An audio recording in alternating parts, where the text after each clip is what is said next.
谁就how high you need the land by your side. 'Cause my heart hope to die. Tell me what's on your mind. tuned.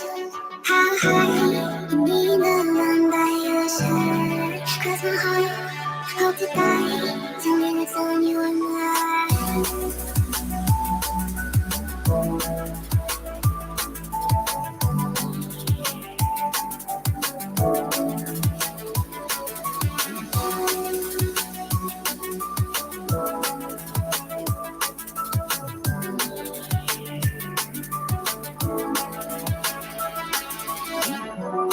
Stay tuned. How high you need the one that you should. Cause my heart hope to die. Tell me what's on your mind. Stay tuned. How high you need the one that you should. Cause my heart hope to die. Tell me what's on your mind.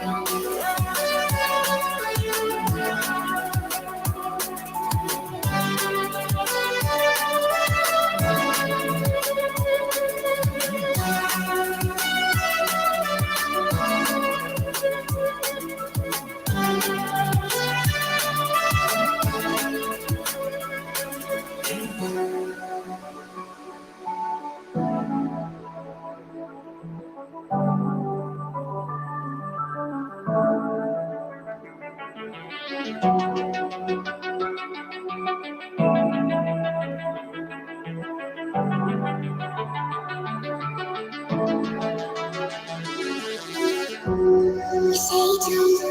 How high you need the one that you should. Cause my heart hope to die. Tell me what's on your mind. Stay tuned.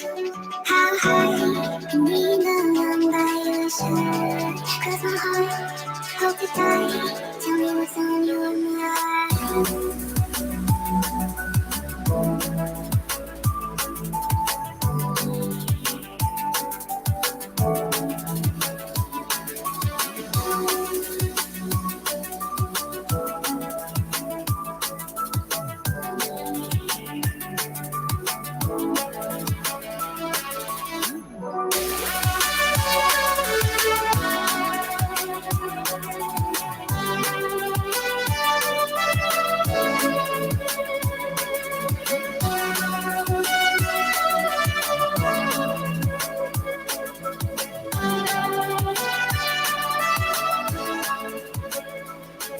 I'm gonna be honest, the song is gorgeous.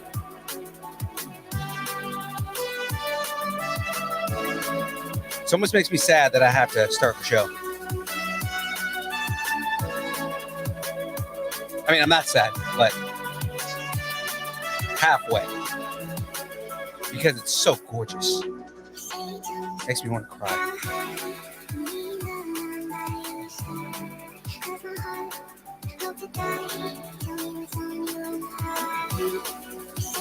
If you guys are wondering, the song's name is Her.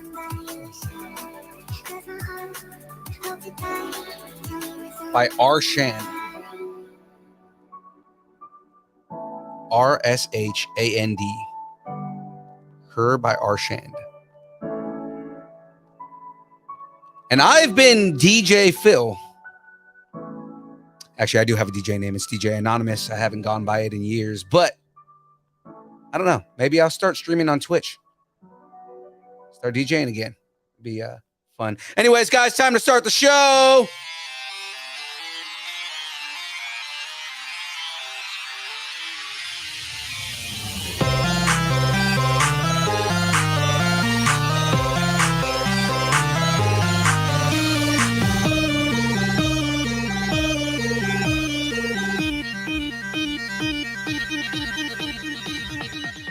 Distance nerding. Hey! Ladies and gentlemen, it's your boy, Young Phil, and you are now watching Distance Nerding. Well, first time ever, but sun's out, guns out.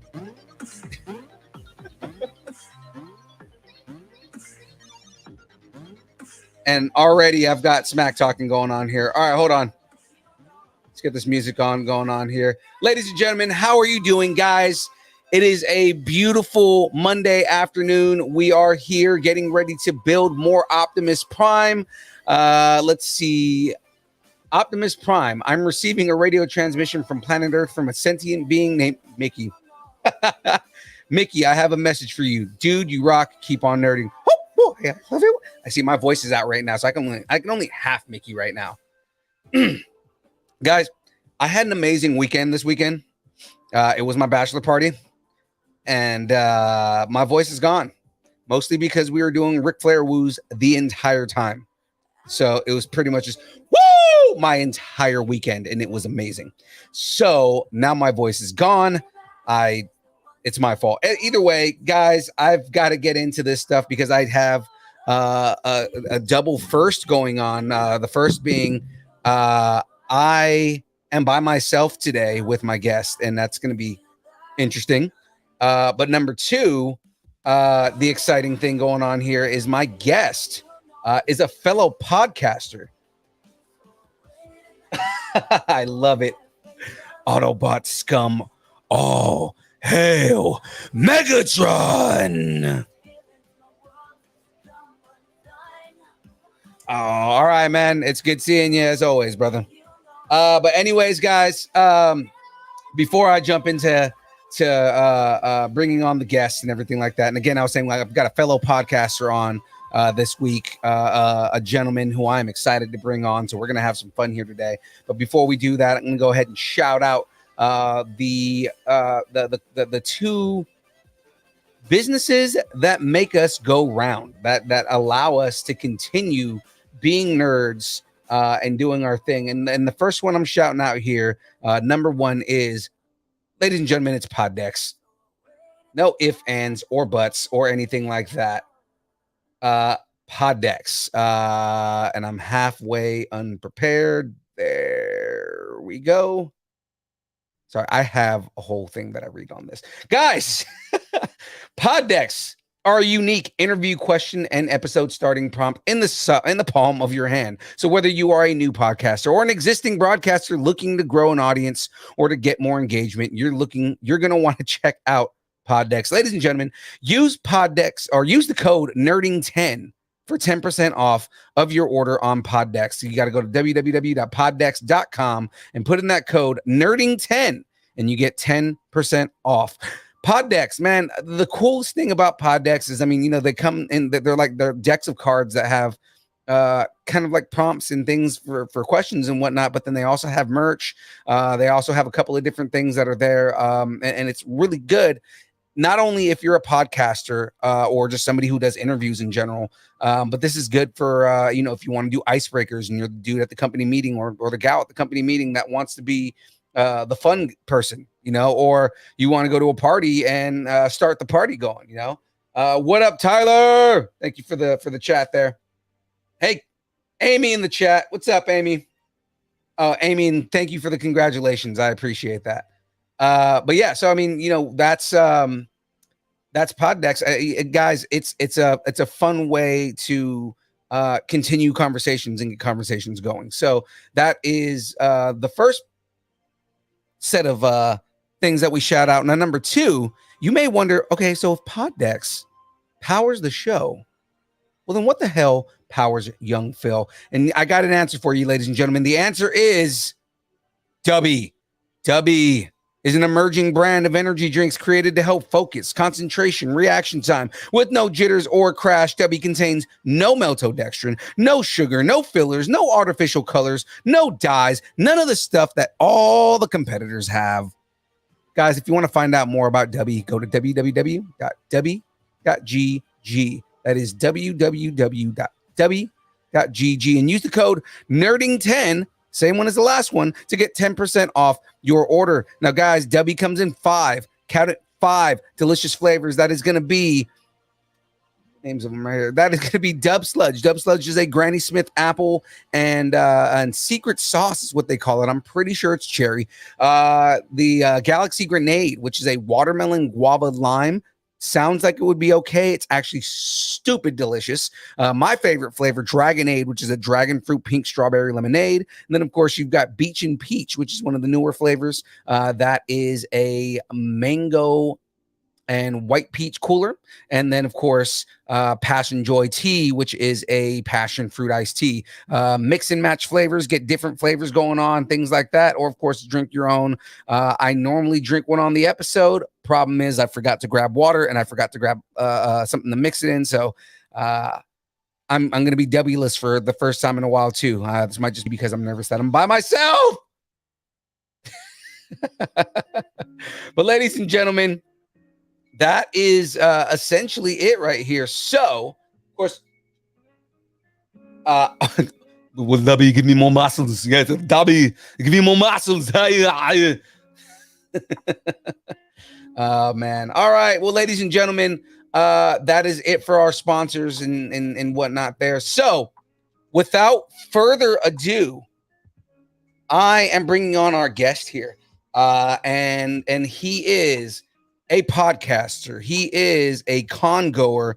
I'm not sure if he does cosplay or anything like that, but I know that he's a super nerd like us, in the same like of everything. We met him at a con, and we've been pretty much in love with his work ever since. And we were on his show before, so not just returning the favor, we felt like this was something that was awesome to do, just to bring him on the show and talk about what he does, because you guys know we're all about promoting podcasts, but also the dude made an impression on us. So again, without further pushing it out, please welcome on Wayne the Unknown.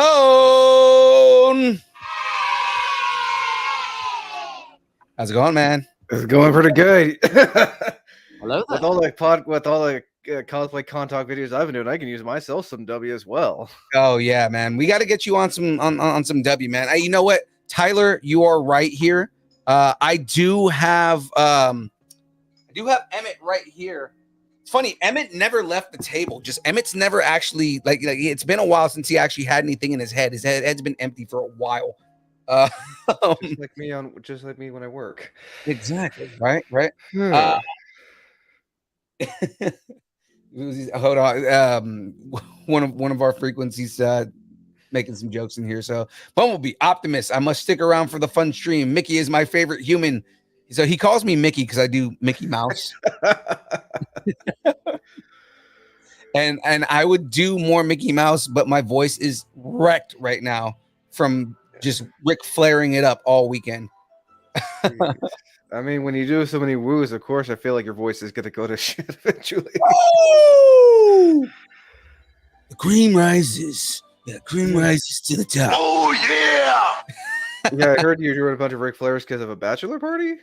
Yeah, so my bachelor party was on Saturday. I had my bachelor party on Saturday. So I'm getting married. By the way. I appreciate that. I really do. Where are you getting married at? Crockett, California. Never heard of it. Yeah, so it's in the Bay Area. It's one of the smaller towns, but it's where the original C&H factory is. All right, C&H Sugar. Never heard of that. You've never heard of C&H Sugar? It's like the biggest sugar company in the country. Never heard of them. What sugar do you use, man? Splenda. Okay, that's not sugar. That's why you don't use sugar. Okay, that's fine. No, it's okay. There's nothing wrong with that. It's okay. What's the theme of the wedding? Old Hollywood and nerd shit. Nice. You're doing fine, by the way, for your first time being by yourself on here. I appreciate that, man. I really do. I mean, coming from someone who's doing this by himself for almost almost 2 years now, doing the channel I've been doing. Believe me, the nerves are there, especially when I did my very first celebrity guest interview last year.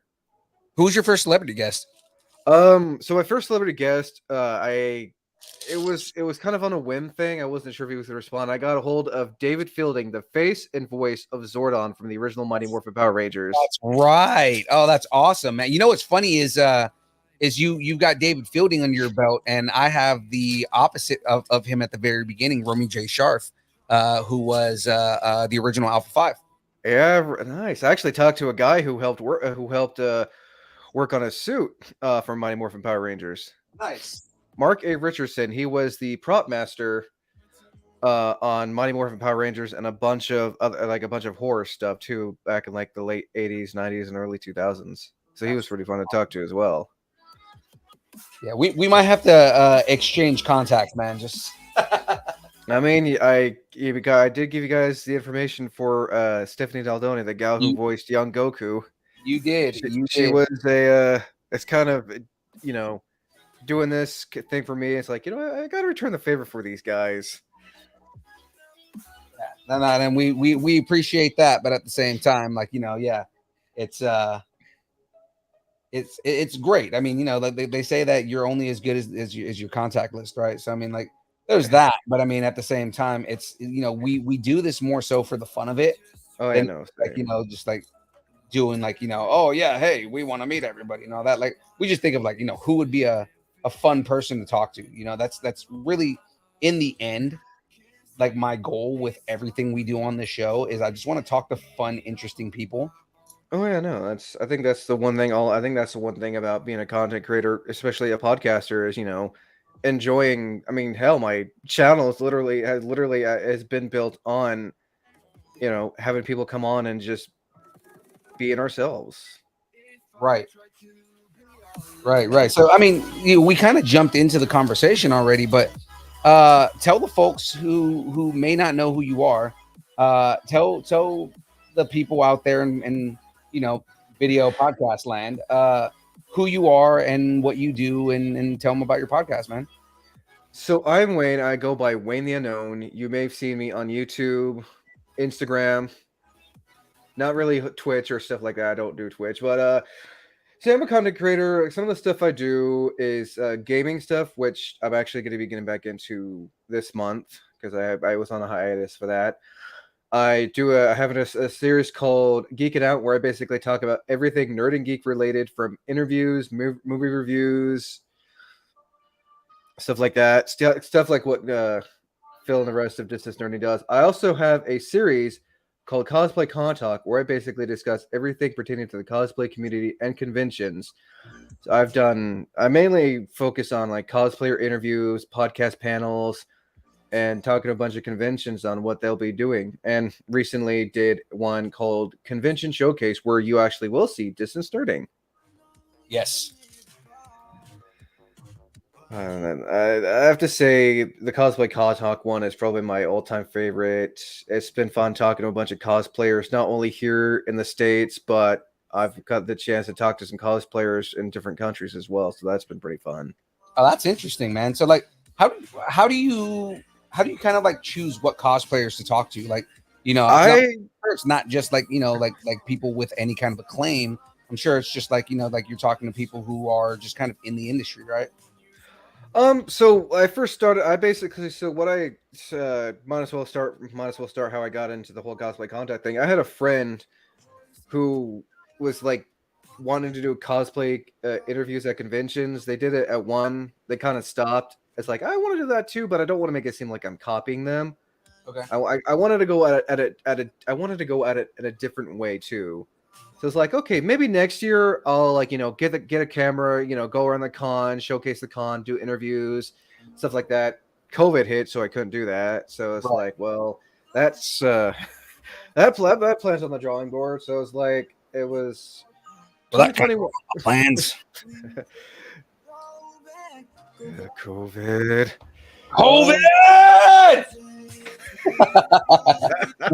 The equivalent, or it's like the it's like the people equivalent of con! Pretty much. So, 2021 hits. I wanted to do the cosplay thing because it was fun. So I hit up some people on a local cosplay group called Cosplayers of Oregon, I think it was. Okay. Asking if an Instagram, asking if anyone would be interested just doing one Geeking Out podcast. talking about how cosplay's for everyone. Because the gatekeeping is like probably the biggest issue when it comes to cosplaying. Oh, you can't cosplay this, you can't cosplay that. Right. And so I had someone hit me up saying, why not do like cosplay interviews? Like, oh, that's not a bad idea, because I always ask you people, what would you like to see on the channel? What would you like to see on Geeking Out? What would you like to see on Cosplay Con Talk? So it's eventually, I think it was end of February, beginning of March was the very first episode for Cosplay Con Talks. Get to know that cosplayer. Originally, a good chunk of Cosplay Con Talk was on Geeking Out for a while. Okay. But then the show started doing so well, it's like, okay, well, now this kind of has to be its own thing now, which it is for almost a year. It's almost been its own thing for a year now, I want to say. I think I've done close to over almost 100 videos of Cosplay Con Talk. That's, podcast panels, convention discussions, and the podcast and the interviews as well, which has been really fun. Yeah, man. I mean, because we were on Geeking Out, right? Yeah, you guys were on Geeking Out, which again I do appreciate. I'm like at that point where it's like, okay, who can I go to next? And to answer your question, I just basically will make a post about it on Instagram or Facebook saying, hey, who wants to come on and talk about this specific movie, or who is a cosplayer who wants to come on talk about themselves, or how many people in the cosplay convention community want to come on and talk about specific topics. I've talked about people of color and cosplay, plus size cosplayers,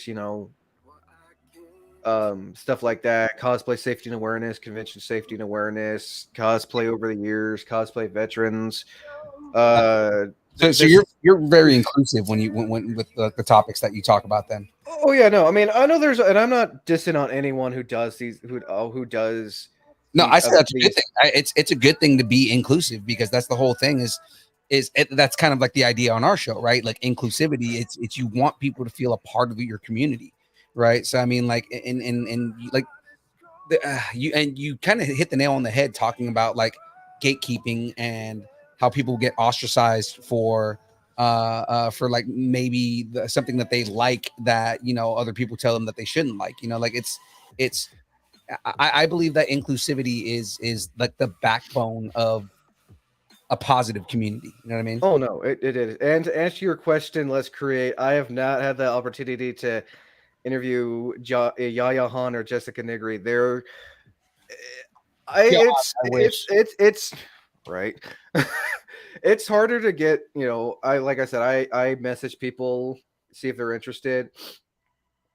Oh, and the name of my YouTube channel is Wayne the Unknown. You'll basically see, just look for the red stick figure with a video game controller holding a 2-star Dragon Ball and a blue lightsaber. Yeah. Like and subscribe. But yeah, no, I've done a lot. The podcast panels are my favorite. An upcoming one is cosplaying over 40, where I talk to a bunch of cosplayers who are over the age of 40, whether they've been doing it for a long time or just getting started. Because no matter how old you are, you're never too old to cosplay. At all. I just started cosplaying for the first time in like last year during LA Comic-Con. Nice. Yeah, I saw that when you were talking in the interview for Distance Learning a while back. For those who are watching, I'm like, this is the first time I've actually been invited to someone else's channel. Usually I'm the one conducting the interview. So this is a first for both me and James. Oh man. So what are you building exactly, James? No, I'm Phil. Oh, sorry. James is the other host. Yeah. I was like, James isn't here. I am building Optimus Prime. So this is the body. This is the piece that I started last week. I'm just starting bag 3 right now. This looks like it might either be an arm or a leg once it's done. Nice. The only Lego thing I've ever built, because I had to, and it's on my display of nerd stuff, is Han Solo on a mini Millennium Falcon. Oh, that's a good one. Oh yeah. I bought it at a store here in town, local nerd store. Recommend checking them out. They are called the Rutschwell Wormhole. Figured I'd give them a little shout out as well. They were another interview I did a while back. The first Nerd Shop I ever interviewed on the channel. I did a promotional thing for them to help promote their store that was opening up last year. Then 2020.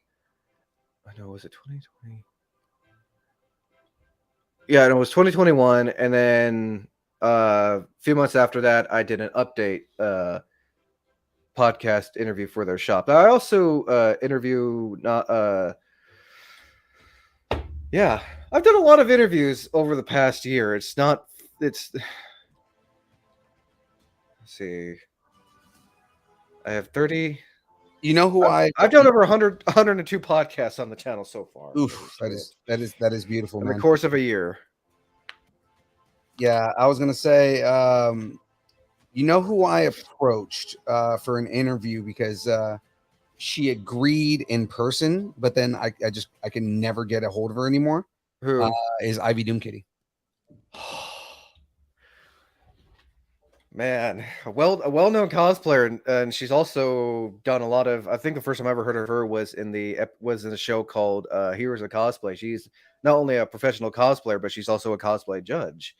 Yes. So when at LA Comic-Con, I got her to agree to come on the show. Mm-hmm. And I've been emailing her like she told me to, and nothing. And then I got in a comment on Instagram and was like, "You're still interested in coming on the show?" She's like, "Yeah, just shoot me an email." And then I shot another email, nothing. I've come to realize, and this is something I've learned ever since after David Fielding, with any celebrity guest, it's going to be a hit or miss. I actually recently got a hold of Cooley Jackson. He's been on the show. Yeah, no, I saw that. It's like, you know what? He technically was a was a Power Ranger. I can see if I can get him on. I know he's busy at the moment right now, but he will be potentially the next celebrity guest on the show.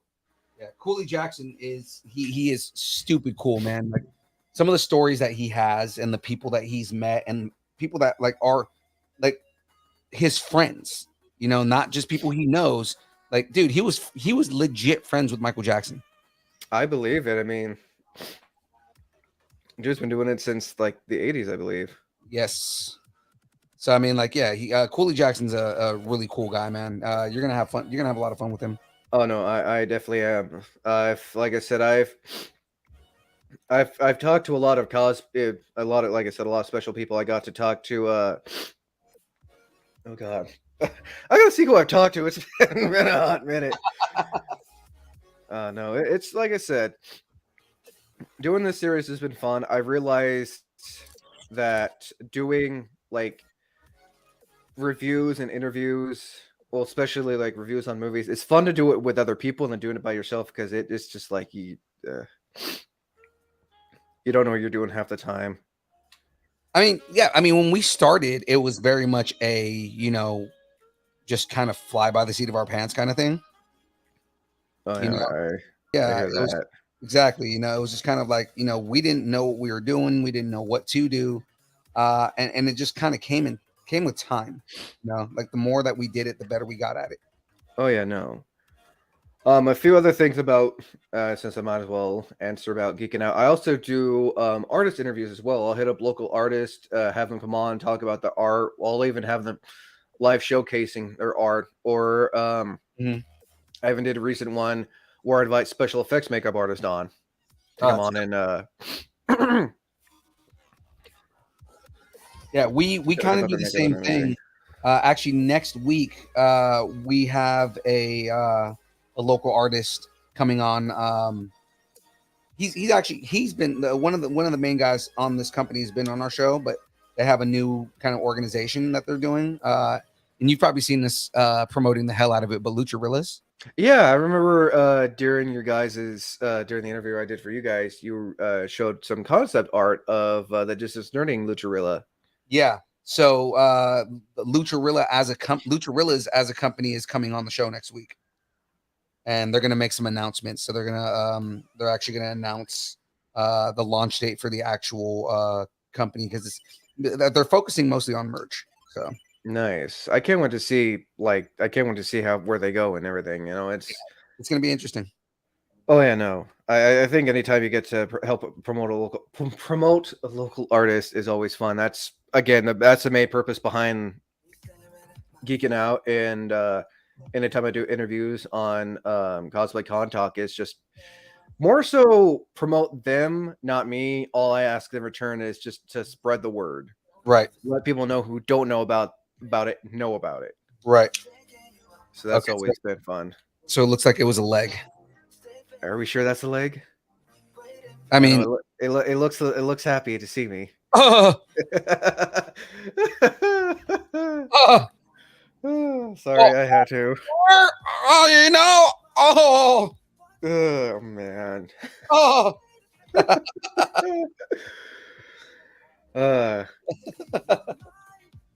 But yeah, if I have a few more interviews coming up, a few more Cosplay Con Talk interviews coming up, and I'm also looking forward to doing another convention showcase for Anna Medford in October this year, which is going to be really fun. Yes, and we're going to be there as well, so we're going to be having a whole bunch of fun. We'll see you down there, man.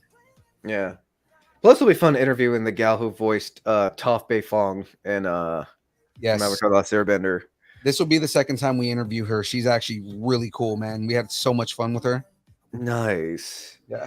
I learned a lesson from Anna Medford when I get my badge and everything before the doors open. Interview the special guest before the doors open, so you don't have to like come back and wait. I had to do that with Brian Prince. Yeah, not Brian Prince. See Andrew Nelson. I had to I think I had passed his booth like 20, 30 times before it was like there was no one there to do a quick little interview with them. That's like impossible, man, because he's so busy at any con you go to, man. You know, I'm lucky to say that he's my friend because you know, I've done 6 interviews with him so far. And it started like he's actually the one I think I told you that he's the one that started the concept of the show you're on right now. Because he was our first guest. I think you were telling me that. I can say in this industry, and I can say with confidence for the first time that I know people. Mm-hmm. Yeah, like I know people. I know people, and it pays to know people. Right, exactly. Shout outs. Hey, Julie, how's it going? That's my she will be my mother-in-law in 2 weeks. Hey, Julie. And Greg Hicks looks like Squints is in the chat and not on the show. Hey, wasn't he with you guys at Meadowlark? No, Tyler was the one that Tyler. was at Meadowlark, and he's also in the chat right now. Nice. Yeah, no. I'm throwing that out there. So Darren, Mickey can go inappropriate, but I'm not doing that right now.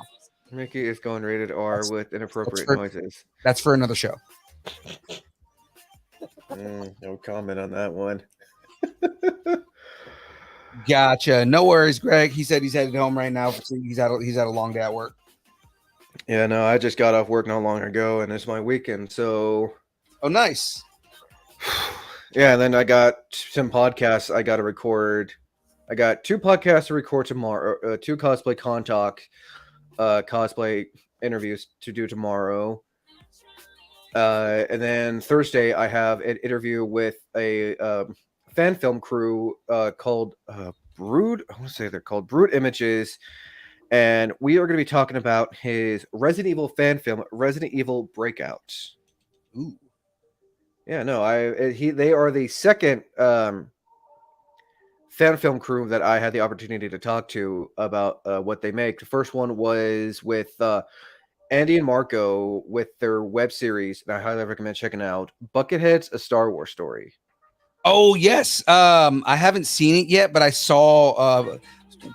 I want to say, I'm trying to remember who promoted that to us. That there was someone that is a friend of the show that told us that we needed to watch that. really worth it. And if you get the chance, they're worth interviewing too. They're really fun. I want to Would say they- it was Ark from Kyber Cave. Probably. I mean, I don't know. I got in contact with him through a buddy of mine, Steve, who goes by the name Shit Speckled Muppet Fart. I did a Bump and fart. That is it, amazing. it's a Deadpool quote. He's a buddy of mine up in Canada. I did an interview with him for Cosplay Con Talk. He is a really good prop maker. Was really fun interview. I also interviewed his wife, who is an international cosplayer called Only Alley Cat Cosplay. She was another fun. She was the first.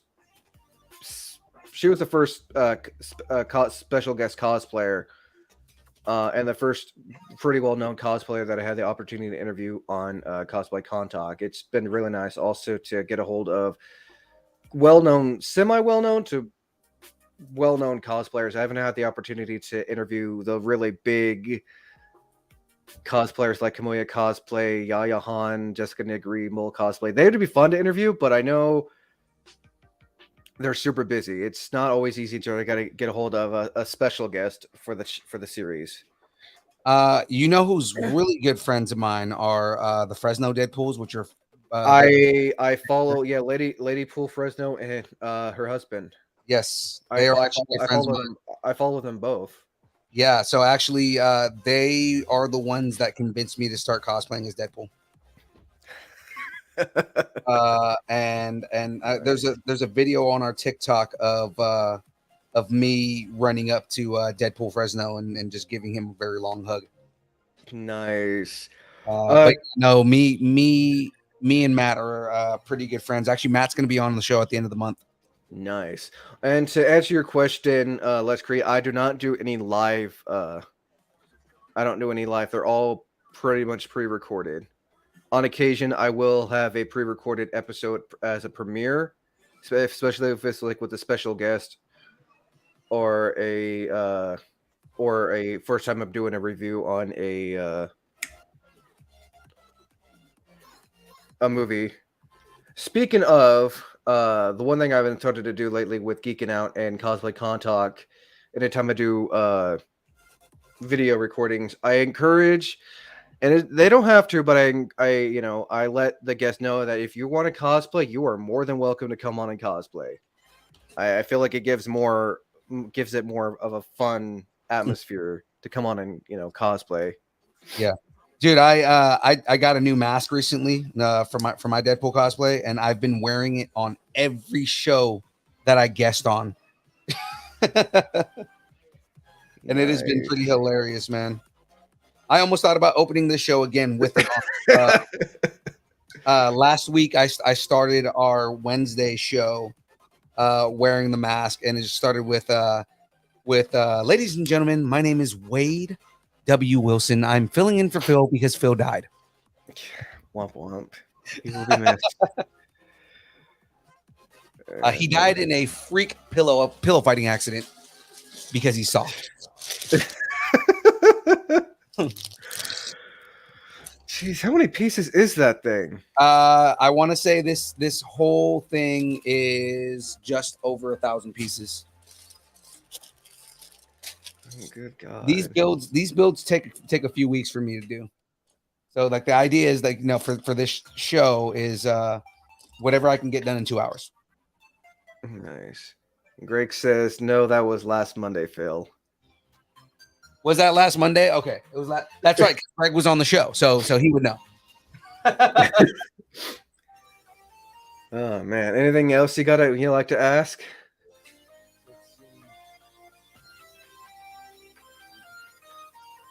And that's 100% true, Darren. So he's saying that there's a lot of cosplayers that make things themselves, and that's an entirely different skill set. I mean, it's the skill behind that kind of stuff is amazing to me. Like costume designers in general, that level of talent is mesmerizing to me. Okay. Tyler says 10,302. Holy shit. Yeah. Oh, jeez. Yeah. All right. So Darren in the chat is asking, am I going to cosplay as the Nerdorilla? I want to, and at some point I'm going to build that costume. Well, now that I know, a like legit costume designer in Bethany Deal, I think I'm gonna. And she said she does commissions. I think I'm gonna commission her to help me start building the Nerdorilla costume that I can actually wear at shows. No, I mean that's gonna. You better wear one of those necklace fan things, especially if you're gonna do like a fursuit, because Well, dude, my main costume as it is Deadpool cosplaying as a unicorn, and I wear a onesie to begin with. It is hot as shit in that costume. oh, I full-heartedly believe. I mean, the stories I've heard cosplayers tell me, the lengths they'll go to wear cosplay, and then afterwards. And I can't disclose any of those stories. You'll have to listen to them yourself. Oh, so yeah, But I like the hey, go and listen to my show. I won't tell you everything here. no, if you want to know more about cosplay, con talk, or geeking out, I highly recommend checking them out. I try to post geeking out once to twice a month on Friday until I can do more content. But cosplay con talk is every Saturday at 12 p.m. At least I try to. Except for last Saturday, I had to postpone it because I got sick, so I just wasn't feeling physically up to working on that. Oh man, you just reminded me that I did not do yesterday that I was supposed to do today, and I didn't do it. What? Is our new show, Comic Conversation. I forgot to release the episode, so gotta remind myself I need to release that tonight. Yeah, really, yeah. Got people in the comments. Remind Phil, because I'll most likely forget. Yeah, no, I gotta remember to do that because that's kind of it's kind of a big deal. So, let's see. As I said, it's really the people who I've had on the cosplay con talk and geeking out. I have to give the shout out to. They are the ones who honestly make the show, because they're the ones who want to come on and just talk about the stuff they enjoy. Right.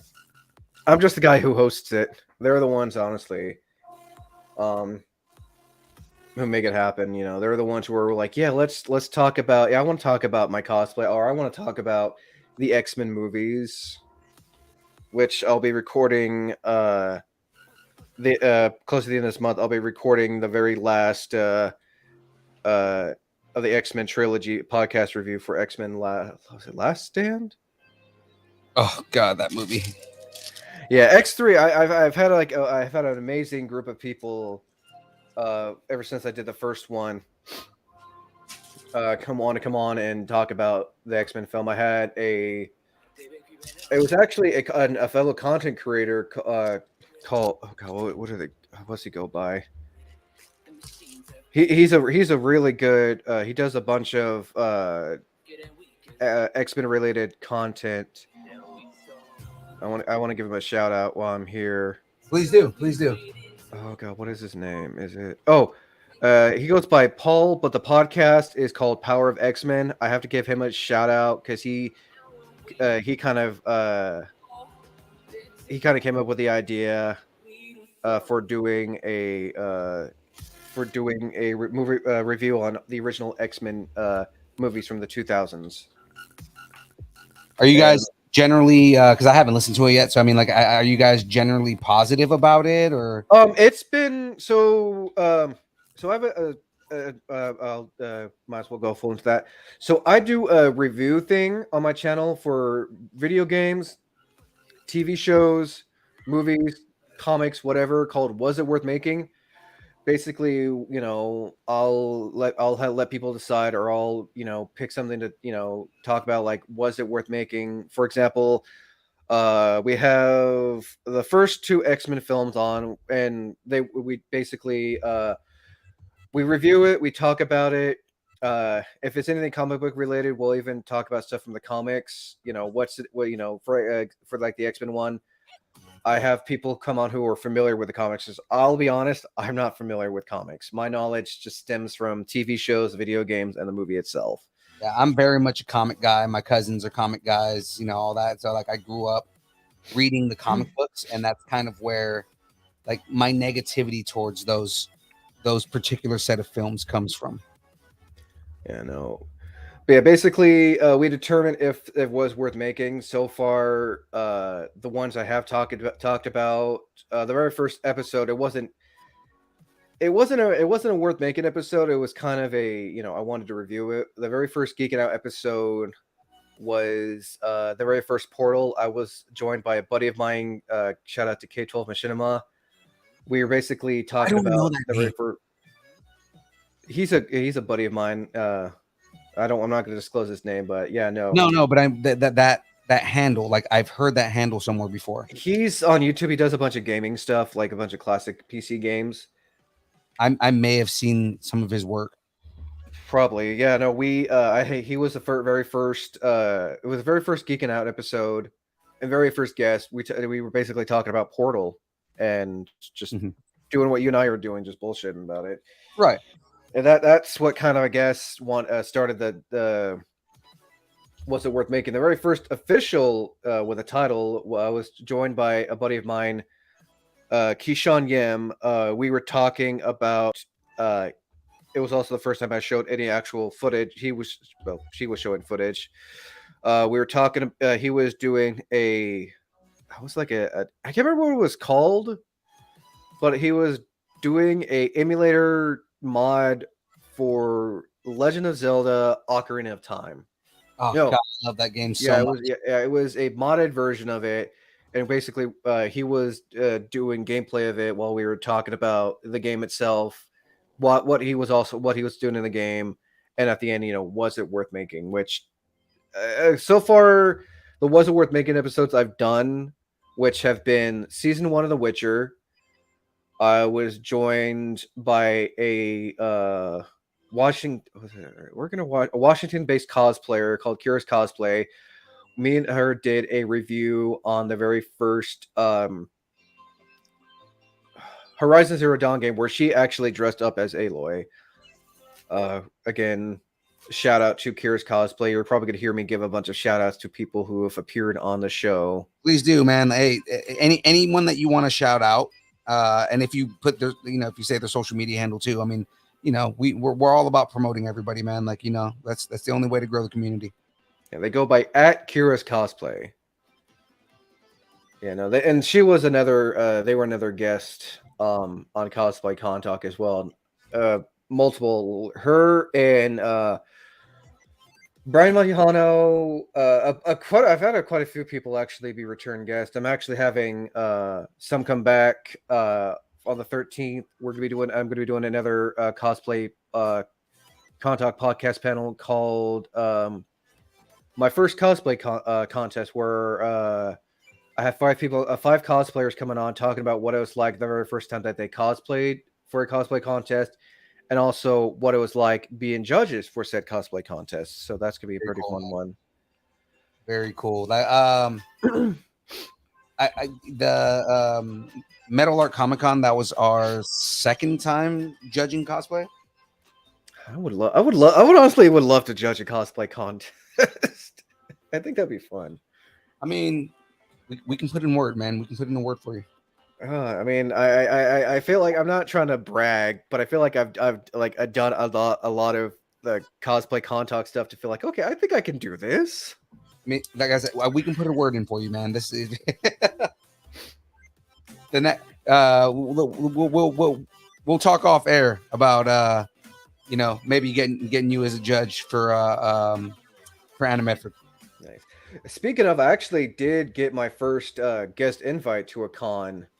I did another convention discussion with Sundial Bridge Comic Con, which is going to be in October 1st of this year at the Red Line Inn in Redding, California. Nice. I did. Yeah, I did. I did a review. I did a interview with them, and do it. And in return, they offered me a free invite. I had to turn it down, sadly, because Anna Medford is that uh year. But I told them since my family was going, they said just to let them know my family's names, and they'll be taking my guest invite. Oh, that's cool, man.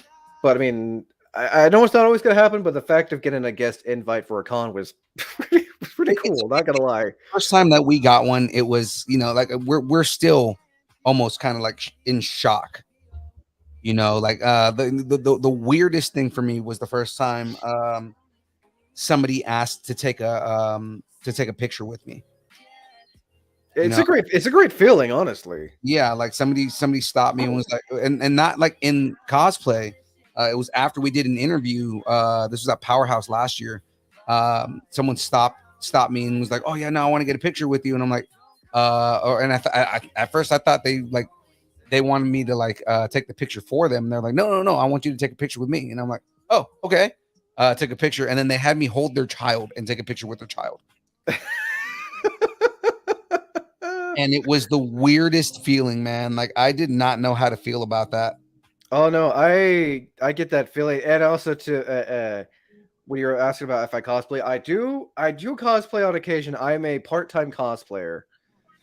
Okay, what are the cosplays that you've done? Oh, actually, I have two of my favorite. I got to scroll down on the old Instagrams. Let's see. The very first time I officially cosplayed, it was for SacCon 2017. Okay. Me and my sister went down. It was a steampunk OC. I just wanted to dress up just for the hell of it. She dressed up as a steampunk Neko type character. I can't remember what it was actually called, but we both cosplayed. Officially, my favorite cosplay though. Let's see, who have I cosplayed? I've cosplayed Reaper twice from Overwatch. I like doing my own versions of cosplay of a character. I have nothing against. I don't think I've actually ever cosplayed. Well, no, I've done it only twice, where I actually cosplayed the character how they look from a show. Other than that, I just kind of like doing my own versions of a character. Yeah, and that's fine. That's more creative, I know. But the very first cosplay to get some recognition was I'm almost there. I'm scrolling down a bunch of. Oh man, the list goes on in this Instagram. The very first cosplay to get probably the most recognition was at SAC Anime 2019. I have to give a shout out to my sister for doing the makeup. I did Ice King Simon from Adventure Time. No way. I am dead. Oh god, it's shut up, Gunther. All right. Hold on. Boom. Yes. Can you see that on camera? I don't think you can. I can see the Adventure Time from here. Yeah. Oh yeah. I gotta find a better picture of it. Okay. Well, here you can kind of see it. It is probably my top favorite cosplays. Of 2019, my top 5 2019 favorite cosplays. As you can. So yeah, McCree from Overwatch. My Joker, I did a cross between Mark Hamill, Jack Nicholson, Reaper, Soldier 76, and right in the middle is Ice King Simon that I did at SAC Anime 2019. Dude, that Ice King looks amazing, man. I got the beard, I got the wig off of Amazon, the suit Amazon, the crown Etsy, the beard and eyebrows Etsy, the glasses off of eBay. Oh god, yeah, no. He was probably fun again. Shout out to my sister for helping apply the makeup.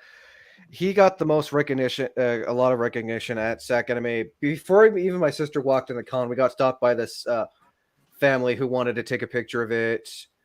I got a photo with a cosplayer cosplaying as God.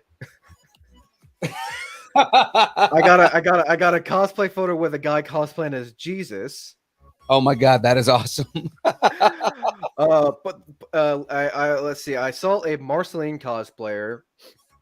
I recognized it was a Marceline cosplayer. It's kind of her own version. I asked her if I can get a picture.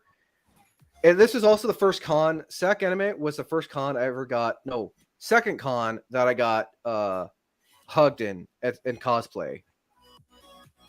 First time I got hugged. I would hug you as as Ice King, dude. I mean, that's so awesome. Yeah, no, I got the Marceline cosplayer asked, "That's okay, but can I get a hug first?" Like, okay, sure. But probably the cutest one ever. Me and my sister were walking on the second floor of the convention center at SAC. SAC Anime, also probably SAC Anime is probably my favorite convention by far to this day. No diss on other cons, but big con wise, SAC Anime is probably my favorite. This mom comes up to me asking if she can get a picture of me standing next to her 4-year-old daughter cosplaying as Princess Jasmine. It was the cutest thing ever. I could tell the little girl was nervous, but I told, yeah, you know what, that's perfectly fine. I think I made that little girl's day. That is awesome.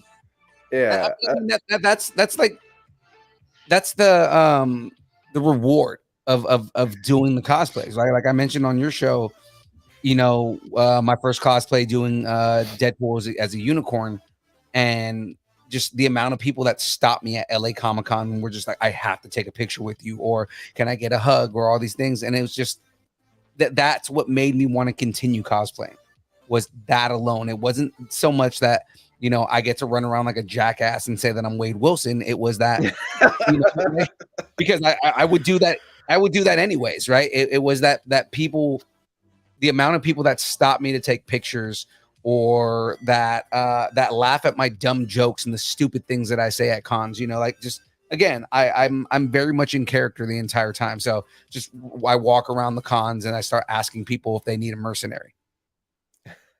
When we were in Reno, mercenary for hire. And specifically in Reno, I had to add to the joke, and I was like, mercenary for hire. I've got a lot of gambling debt. I need to pay it down. Give me work, please. Oh man, I remember actually you sent me the video for that when I added it in. I think I added it in for the interview, but God, it is rewarding doing when people recognize you and your character. And again, that's one of a previous interview I did a while back. It's like, you know, well, it was actually in the interview which we posted of this podcast panel for Cosplaying Over 40. It's like you get an enjoyment. They're not wanting a picture with you. They're wanting a picture with you as the character, right? Because they could care less who you are underneath it. They see like, you know, they see you know, a person cosplaying as Superman. It's like they don't want a picture you know, with Dave cosplaying as Superman. They want a picture of Superman, not exactly.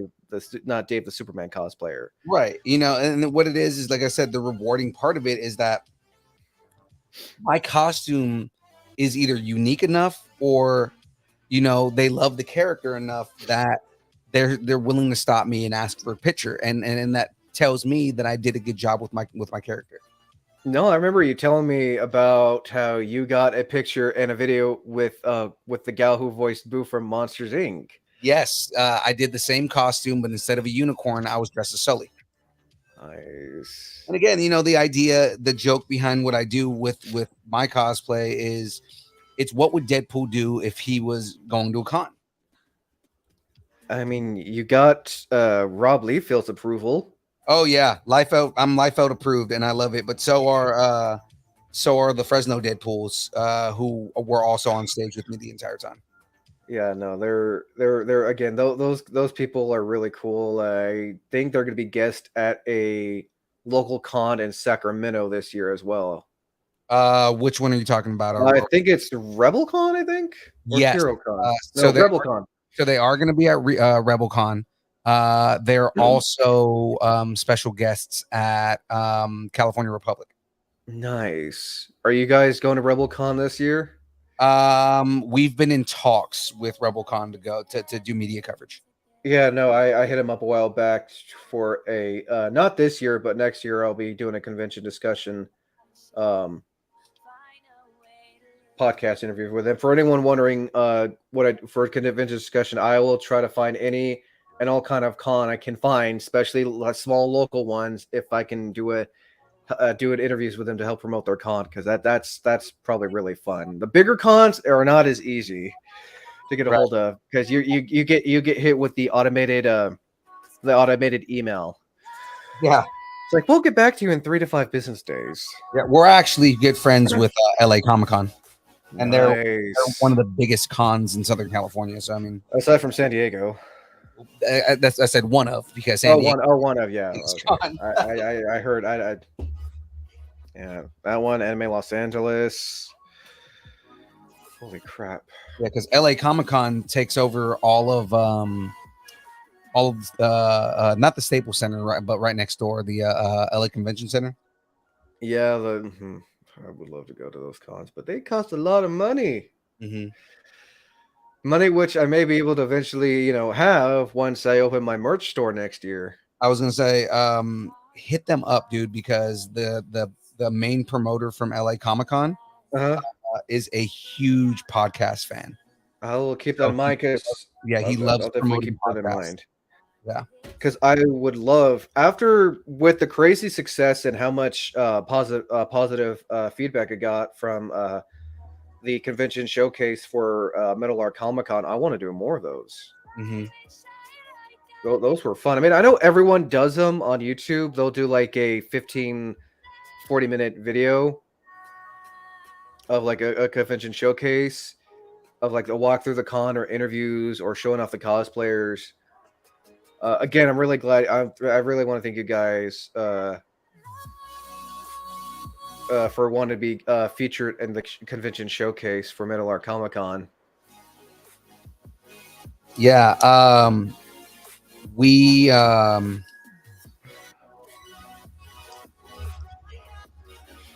I blanked. I don't remember what I was going to say. Greg says you need to get out to Denver's Fan Expo. And I want to, like I want to go to Denver to go to one of those shows.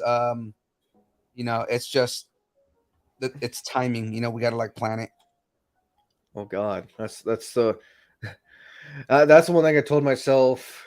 Every year I can do 2 small cons and 1 big con, or 1 small con and 2 big cons. I can't do like I have to give props to the cosplayers and con goers who can go to all these cons within the span of a year. I cannot do that. I wish I could, but I can't.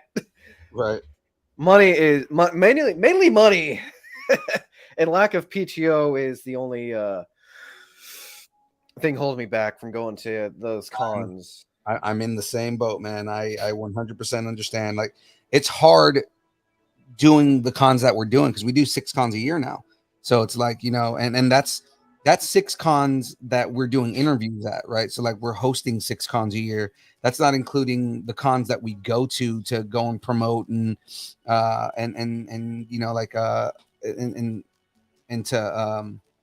to like guest appear at and stuff like that, which also is a weird feeling to get, guest appearances at cons. I know. Like, people actually want to see us. Who wants to see? I mean, I'm already shocked that people listen to me,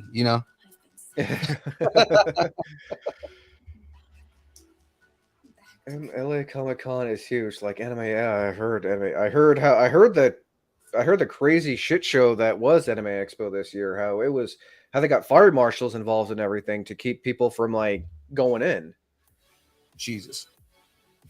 I mean, I saw a video on YouTube. It was like, I think day 2 or day 3 of Anime Expo, because I was doing research. I like when I edit it or do certain videos, I like doing a little bit of research just so I have an idea of, okay, that's how they do it. How can I do it differently without look like I'm copying them? Right. Yeah. How do you set yourself apart from everybody else that's out there? And you know, I give props to all these content creators who have like a big team behind them, an editing team. I do all the recording and editing by myself, and let me tell you, the longest it took me to edit anything was a convention showcase. It took me almost 6 hours to edit that. I mean, I'm in the same boat. I do all the editing for our show and and everything we do too. So I mean, like, I know exactly what you're talking about. Like, it's a lot of work, man. It is. I mean, I guess I might as well ask, what's the longest it's taken you to edit one of these videos? Um, no, so I do audio editing. And back when we did our old show before we started doing the live version of it, it took me. I think the longest one took me almost 2 weeks to edit. Oh, I was late because of all the work that had to get thrown into it. jeez. And it's mostly because that, you know, it's the only reason that it took so long sometimes was because like work, you know. So like, you know, having to have a regular 9 to 5 job would throw a hindrance into editing the show. Oh, I get it. I mean, again, props to the content creators who do this full time. Like, I wish I could. I'm not knocking you guys. Like, I appreciate the fact that content creators do this full time. I can't. I actually have to like do a 9 to 5 job to help support, to keep a roof over my head and to support Exactly. support this again. One thing I'm looking forward to, like I said, is opening the merch store next year on January 1st. Yeah, like I wish that I could go full time and just do this full time and make enough money to just, you know, at least pay the bills and then just work on growing. You know what I mean? Like if that was something that I could afford to do, I would love to do that. Oh man, if had I had this concept years ago, back in 2011, when I first it was back in high school, 2010, 2011, when I first started YouTube. If I would have kept up on it back when YouTube was in its heyday, where you could just post one video and get like 1,000 reviews and 1,000 likes. Yeah.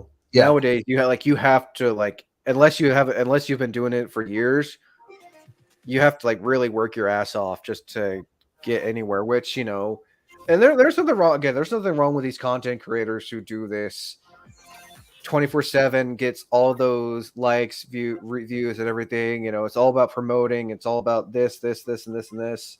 Mhm.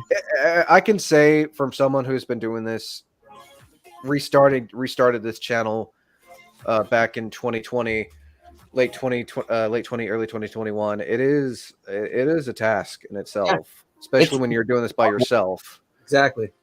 Like it's hard work doing all this stuff, you know, and it's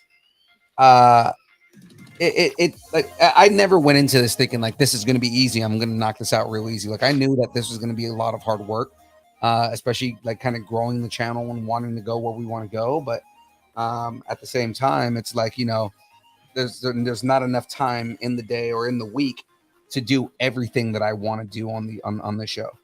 Yeah, I get it. I mean, hell, there were even times where I even considered just stop doing this channel altogether, because it's just like it's been a lot of work. But it's like it started slowly picking up. People were taking interest in it.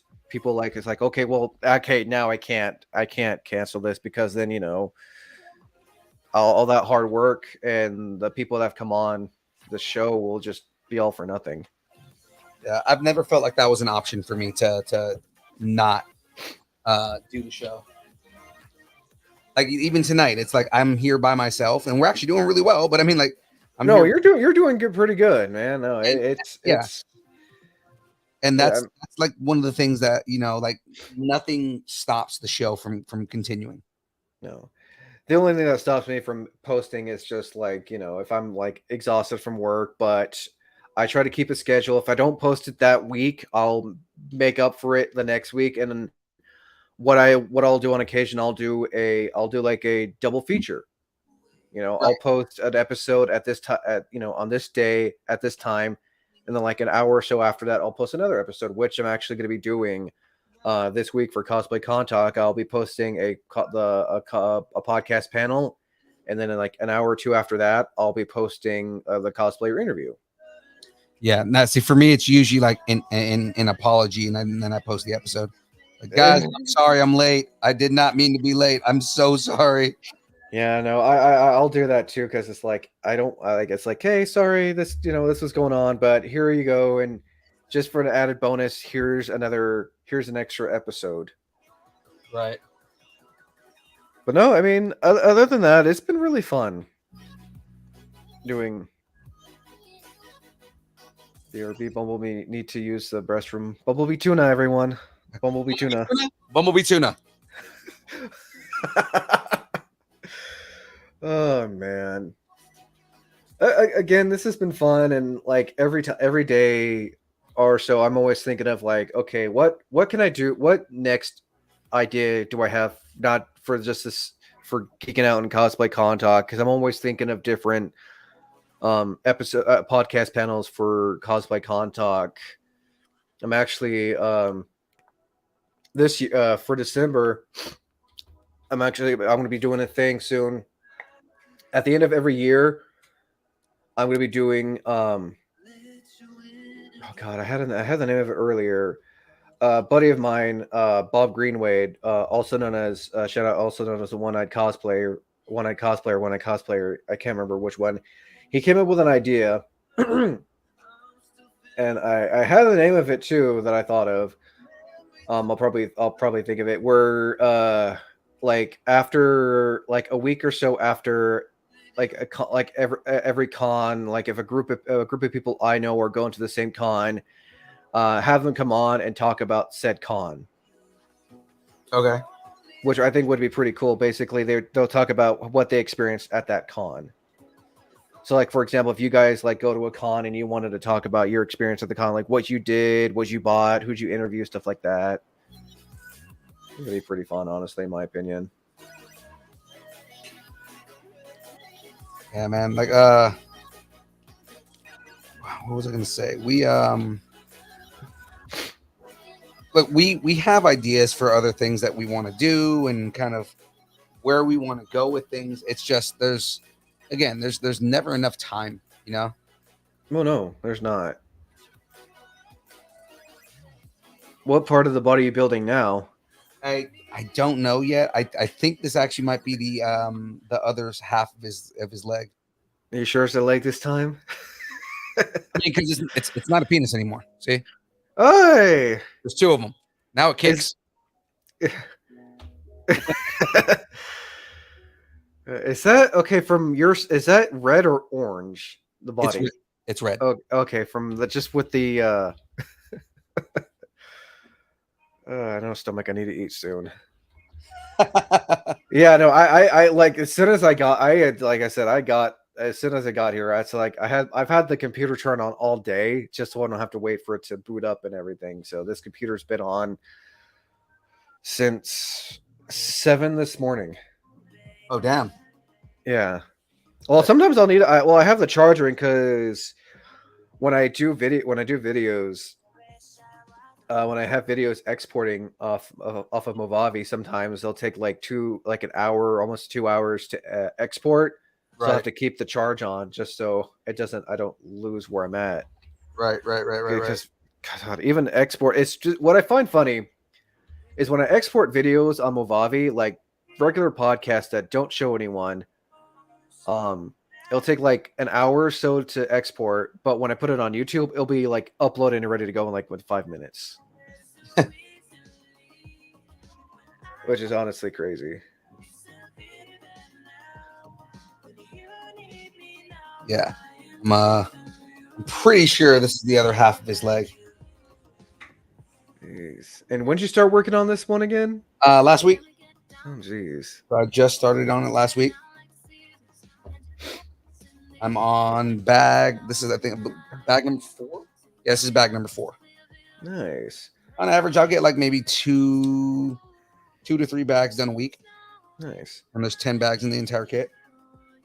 Speaking of your last build, what was it? How to go with the interview with Brian A. Prince? Dude, it was awesome. Brian Prince is an amazing person in general to begin with. So we had a whole bunch of fun with him on the show, man. He gave us some almost cryptic news in a way where like it wasn't anything like negative or bad or anything like that, but it was like, it was basically like a stay tuned kind of thing. Oh, He wasn't necessarily announcing anything, but he was saying like, hey, stuff is coming up, stay tuned. hey. It's always exciting when you hear celebrities talk about something they're working on. Right, and I'm happy to hear that, I mean, because he was when we interviewed him at the con, he was talking about how he didn't get a call back for Prey. Man. But that whole not getting called back for Prey has led to other things. Oh no, I feel like Jackie made that show though. Jackie being drunk and showing up on the episode. I was able to watch partially of it when you guys were going live again, which I think it's cool that you guys do live shows on here. I can never do that because that's just unlike Batman. I don't have prep time. I mean, we do a little bit of prep for these things, and like when they're major interviews, we do like a shit ton of prep. Like, yeah, man, it's kind of a give and take. You know what I mean? Yeah, I know.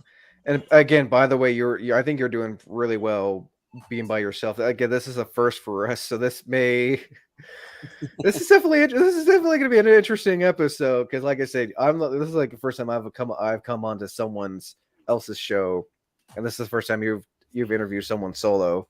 But the good thing is like the format of this show is very relaxed. It's not as structured as some of the other shows that we do, because it's really the idea is to come on, hang out, promote whatever you want to promote. And it's just the idea is supposed to be more like friends hanging out, Oh no, I get that. I mean, like even on my show, like a few times I said on my show, nothing is ever scripted. I have a book that says podcast idea / script, but I've never used that. I just like, whatever comes out comes out. And when people ask me, well, what are you asking your show? I'll send them a list of what questions I'll ask, and depending on their answer, I'll have a follow-up question. Right. So, Greg said Jackie made that show though. So what exactly did Jackie do? I'm curious to watch all of it. So not trying to embarrass Jackie here. No. So last week when she came on, so she normally is on the show and she does she has a bracket on the show, right? And last week was her bachelorette party. Oh, this is your my fiance. Yeah. Fiance, okay. So yeah, last week was her bachelorette party, and she got home from her bachelorette party like halfway through the show, and was just shit faced, but was just came on and started talking hella smack, and it was the funniest shit. And like now she's embarrassed because she's like, oh well, I embarrassed myself, and I said, no, you didn't, dude. Everybody thought that you were like the funniest thing ever. There's not one who didn't think that you were like stupid hilarious, and I thought it was great. Yeah, but if you guys are ever looking to have me come on for future episodes, let me know. I mean, I'm more than happy to because I kind of actually want to be up here on other podcasts now because it means I won't have to do a damn thing. Right. That it's fun being on other people's podcasts because the bug that you start getting is like, oh, I don't have to do any of the work. I just have to sit here and talk. Okay. That works for me. Exactly. Like when I was on your show, I was like, oh, I don't have to do prep work. Or whenever I'm on Kyber Cave's show, because they do a bunch of live shows, I don't have to do any prep. I just have to talk, and like half the time when they invite me on, it's because they need they need like a nerd expert, right? Like, oh, we need somebody who knows the comic books. Call Phil. Yeah. Have him on speed dial. Exactly. I know. I guess also since I talked about what's going to be on this week, two more things. It's going to be another gaming video. Mm-hmm. I'm going to be I'm going to be playing a game called Kill It with Fire. I don't know if you ever heard of that. I have not heard of the game, but I say kill it with fire all the time. So Kill It with Fire I imagine it's a PC game. It is a game where you have to do a bunch of like task works in certain areas while also hunting spiders and killing them with random objects. That's awesome. So you can kill, with hammers, spray and a lighter. Again, you're killing spiders while also completing random tasks to leave the area. That's pretty funny. I discovered it on Xbox Game Pass. Oh god, a couple months ago. Xbox? Yes. Yeah. I'm probably gonna pop that on then. Yeah, it's on Xbox Game Pass. I believe it's still on there. Okay, But so it's a really funny game. Like, ever heard of the one-legged Autobot in the ass-kicking contest? now he's really big. Oh wow, he's a grower. He's both the grower and a shower. Optimus is pretty tall, considering, like, if you look at him right there, dude. Jeez, so that thing's got to at least be a foot tall then. It's pretty big, man. Because I mean, this is still even without his head and everything on him. This thing is supposed to be like pretty big. Jeez. And I know, is it this way? Oh, Yeah. and he turns into a truck too. What? Oh man, that is pretty the coolest cool. thing about this. I'm so excited for when I get it built, because he turns into a truck, and I'm like, that is the coolest thing. Are you gonna play some sound effects in the background too when he turns, like, Autobots roll out? Autobots roll out. What does he say? Life is the right of all sentient beings. Speaking of Optimus, I ever doubt it'll ever happen. I would love to interview the original voice of Optimus Prime. Dude, if I could ever have Peter Cullen on the show, it would be great. My two people who are my, like, like, I would die, if they came on the show. Kevin Smith. Well, I mean, I think anyone would die. Kevin Smith, the king of the nerds, and the other king of the nerds, Mark Hamill. Yes. Those two guys are like, those are the okay. I'm done podcasting for the rest of my life. I've interviewed the guys I want to interview. just enjoy watching the reruns. Exactly. Like that would be my end of run right there, is if I had those two guys on my show. Hell, I mean, again, getting a hold of people like that, like, you're gonna have to know some people or kiss major ass. Yeah. Well, I mean, the whole thing is, if I can get in on that side of the community, you'll basically have made it, because seldom people like you and me are able to interview people like Mark Hamill and Kevin Smith. Right. And I mean, Kevin Smith, from what I understand, is not a hard guy to meet. The dude. Oh, I doubt it. Regular basis. Like, you will find him randomly hanging out in LA. Or what's crazy is he likes promoting podcasts. I don't know if you listen to his podcast. Last time I ever listened to his podcast was when his show Comic Book Men was running. Yeah, no. So Fat Man on Batman, or now it's Fat Man Beyond. Fat Man on Batman. I know, right? That show, he does live at the Scum and Villainy Cantina in LA. Nice. And a lot of times you'll hear it, like, when they get to the QA, because they do a QA on every episode. When they get to the QA, there's always somebody coming on and promoting a podcast, and they'll be like, yeah, no, I do a podcast. And I'm like, well, dude, promote your podcast. Tell people where to find you. So it's hella cool that he does that. Like, he's just really, like, he's very much big on, like, promoting the little guy. And I think that's comes cool, from, I think a lot of that comes from him being the little guy for so long that he's just like, this might be how you get your big break. Oh yeah, no, I mean, I feel like my big break, honestly, was doing media coverage at Metal Art Comic Con. Well, again, like, we did media coverage at LA Comic Con, right, which was a big deal for us, right? And, I mean, the fact you guys do media coverage at one of the many biggest cons in California, that's like that's on freaking cloud 9 right there. Yeah, I mean, again, for us, it was a big deal. You know, they invited us to the con, and we ended up going and you know, met the promoters and everything like that. Met all the staff and everything. Like it was so cool, man. Oh, bad. And we also went down there supporting Project Wish Upon a Star, which is Nice. they're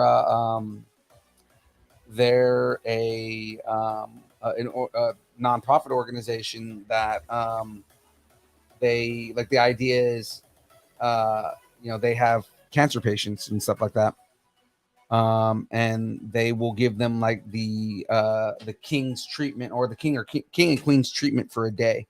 No, oh, nice. You know, so like these kids who want to go to these cons, you know, they'll kind of like make a wish. Almost like Make a Wish. Yeah, it's a very different organization, but it's very as far as that goes, it's a somewhat similar concept. Nice. You know, I think that's pretty cool that that a con would do that.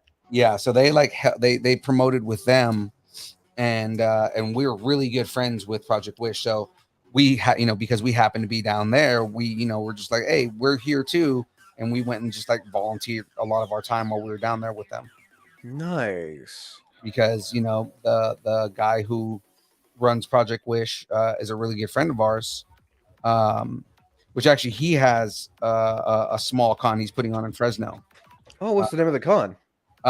Heroes Fest. I think I've heard of that.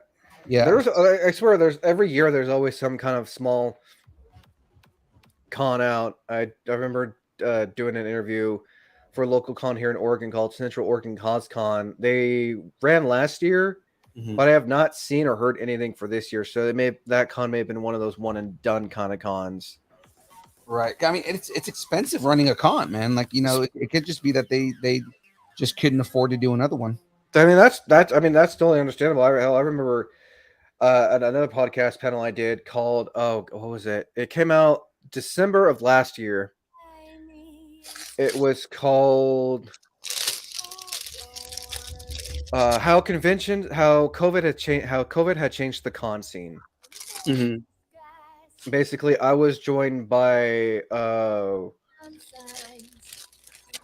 let me see, what were their names? They're like a cosplay. Shout out to Susan. That's my second mom. Hi, Susan. Hello, second mom. It's one of my best friends. That's her mom. Nice. Where? No, not plus size. No. Oh yeah. They were a nerd cosplay promotion page, legit. They're called the Fans POV. We're basically talking how COVID really changed the convention and cosplay scene for a good almost 2 years. Yeah. Because I know the last show that I worked on, we did a couple of panels as far as like for like CornCon and stuff like that. So like the big like virtual shows. Mm-hmm. And those were fun too. I mean, that's kind of where we met a lot of our celebrities that we know now too. Nice. My artist friend Jordan Fang wants to be on the show, but he does not know how to approach Mickey. Tell your friend artist Fong. He said Jordan Fong. Yeah. That sounds so familiar. With that Jordan Fong, yes. Actually, you know what? I might already know Jordan Fong, but dude, yeah, no, tell him to message us. There's no how to approach me. I'm a stupid approachable person, man. You should know that by now. Yeah, no, just tell him to message me. We'll book him on the show. I have openings for next month, so we'll book him on the show next month. If he's how did I come across you guys again? I can't remember. I'm not sure. I want to say you saw us at a con.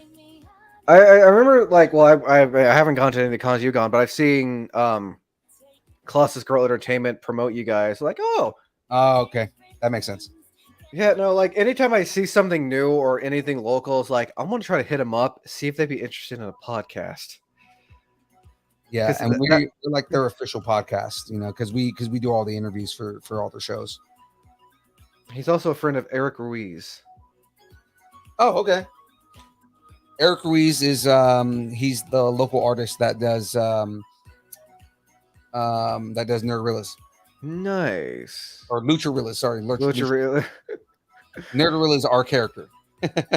I still think that's cool that you guys have all that merch. I'm looking forward to seeing what you guys are going to be having at your booth this year for Anna Medford. Yeah, I mean, you know, we have we just got hats in, we've got shirts, you know, things like that, you know. Again, I seriously can't wait to start having my own merch store soon. I'm sure you guys have seen a little bit of it here and there. Dude, your logo is so dope, though. Like, oh wait, which one? The one I had with the cards, or the other one? No, your podcast logo, the main one. Oh, this one. Hold on. Yeah. Yes, that one. That is such. I got a lot of compliments on this card at Metal Arc when I was passing them out this year. I'm gonna be passing out the few remainder ones, and also I'll be having a ID badge lanyard that'll have my logo on the front, and on the back will have a QR code scanner. And see, that's what we did with our stuff. Is we have QR codes that take you to everything that we do. Yeah, no, I learned from you guys about that, nice. Like that, and a bunch of other booths that have that at cons. Like, okay, that'll be a lot easier. So when I run out of cards, people can just scan it, and then look at all the links, go to the merch store. So while they're at that con, they can like buy something. It'll basically be like a walking booth. once the store opens next year. That's what makes it easy for people. You always want to make it easy for people to find you. You know. Oh yeah. And that's kind of like the thing that we figured out is as far as all of our our websites and everything like that. We made a QR code so that people can find us easily. I think the screen's only just showing me, not you and me both now. Oh, oops. Like, hey, hi, Mom, I made it. Look at me now. By the way, guys, if you haven't been noticing here, sun's out, guns out. So I decided to show everybody my arms for once. Very self-conscious of it. Jeez.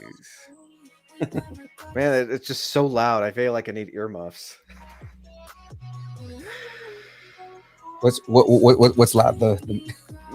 There's just the arms and everything. Like you're just go falling out, guns blazing. Oh yeah, no. Sun's out, guns out. I used to be buff at one point in my life.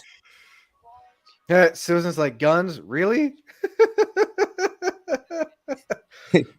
Don't destroy my dreams right now, Susan. Okay. You know what? Go eat some crayons. Are you hungry? Susan's a former Marine, by the way. Oh man, but yeah, no. I have some of the stuff I'll be having on the merch store. Again, it'll be January 1st, day after New Year's Eve. The shop will probably be open at 12 p.m. on the 1st of January 2023. Some of the stuff that'll be on the store, buttons. The website is called Spreadshirt. I have to thank a well-known YouTube channel, Neeps Gaming. I heard about that they have a merch store called Spreadshirt. I looked it up. Good reviews. Doesn't cost anything to start. All you just have to do is pick out your logo and put it, add it to whatever you want to put it on. Shirts, hoodies, sweaters, sweatpants combos. You can't put anything on the sweatpants though, sadly. You can only put a thing on the shirt, but not the sweatpants. You can't. So what are the sweatpants? I mean, they're just sweatpants? They're pretty much sweatpants, yeah. What's the point in that? I don't understand that. I don't know either. I guess you want to you can't put any logos on sweatpants, but we can sell sweatpants. Yeah, no. So I'm having hoodies, buttons, ankle socks. The ankle socks only come in one color. Not my buttons. Not my gumdrop buttons. But yeah, some of the buttons will have my face on it. It's an anime face. Shout out to Potato Senpai, aka Titus Goodman, for making the artwork of that. Is that the one that I posted on the promo? Yep. And then another one is an anime version of me, where I'm just. It's the fun fact is Fun Fact Wayne. Basically, you'll see that pop up every now and again in video games where I'll talk about certain parts of the game that I'm playing. Okay, fun fact. Yeah. That one was done by the Silence. Give me a minute here. Their actual artist name. No, I don't want to go there.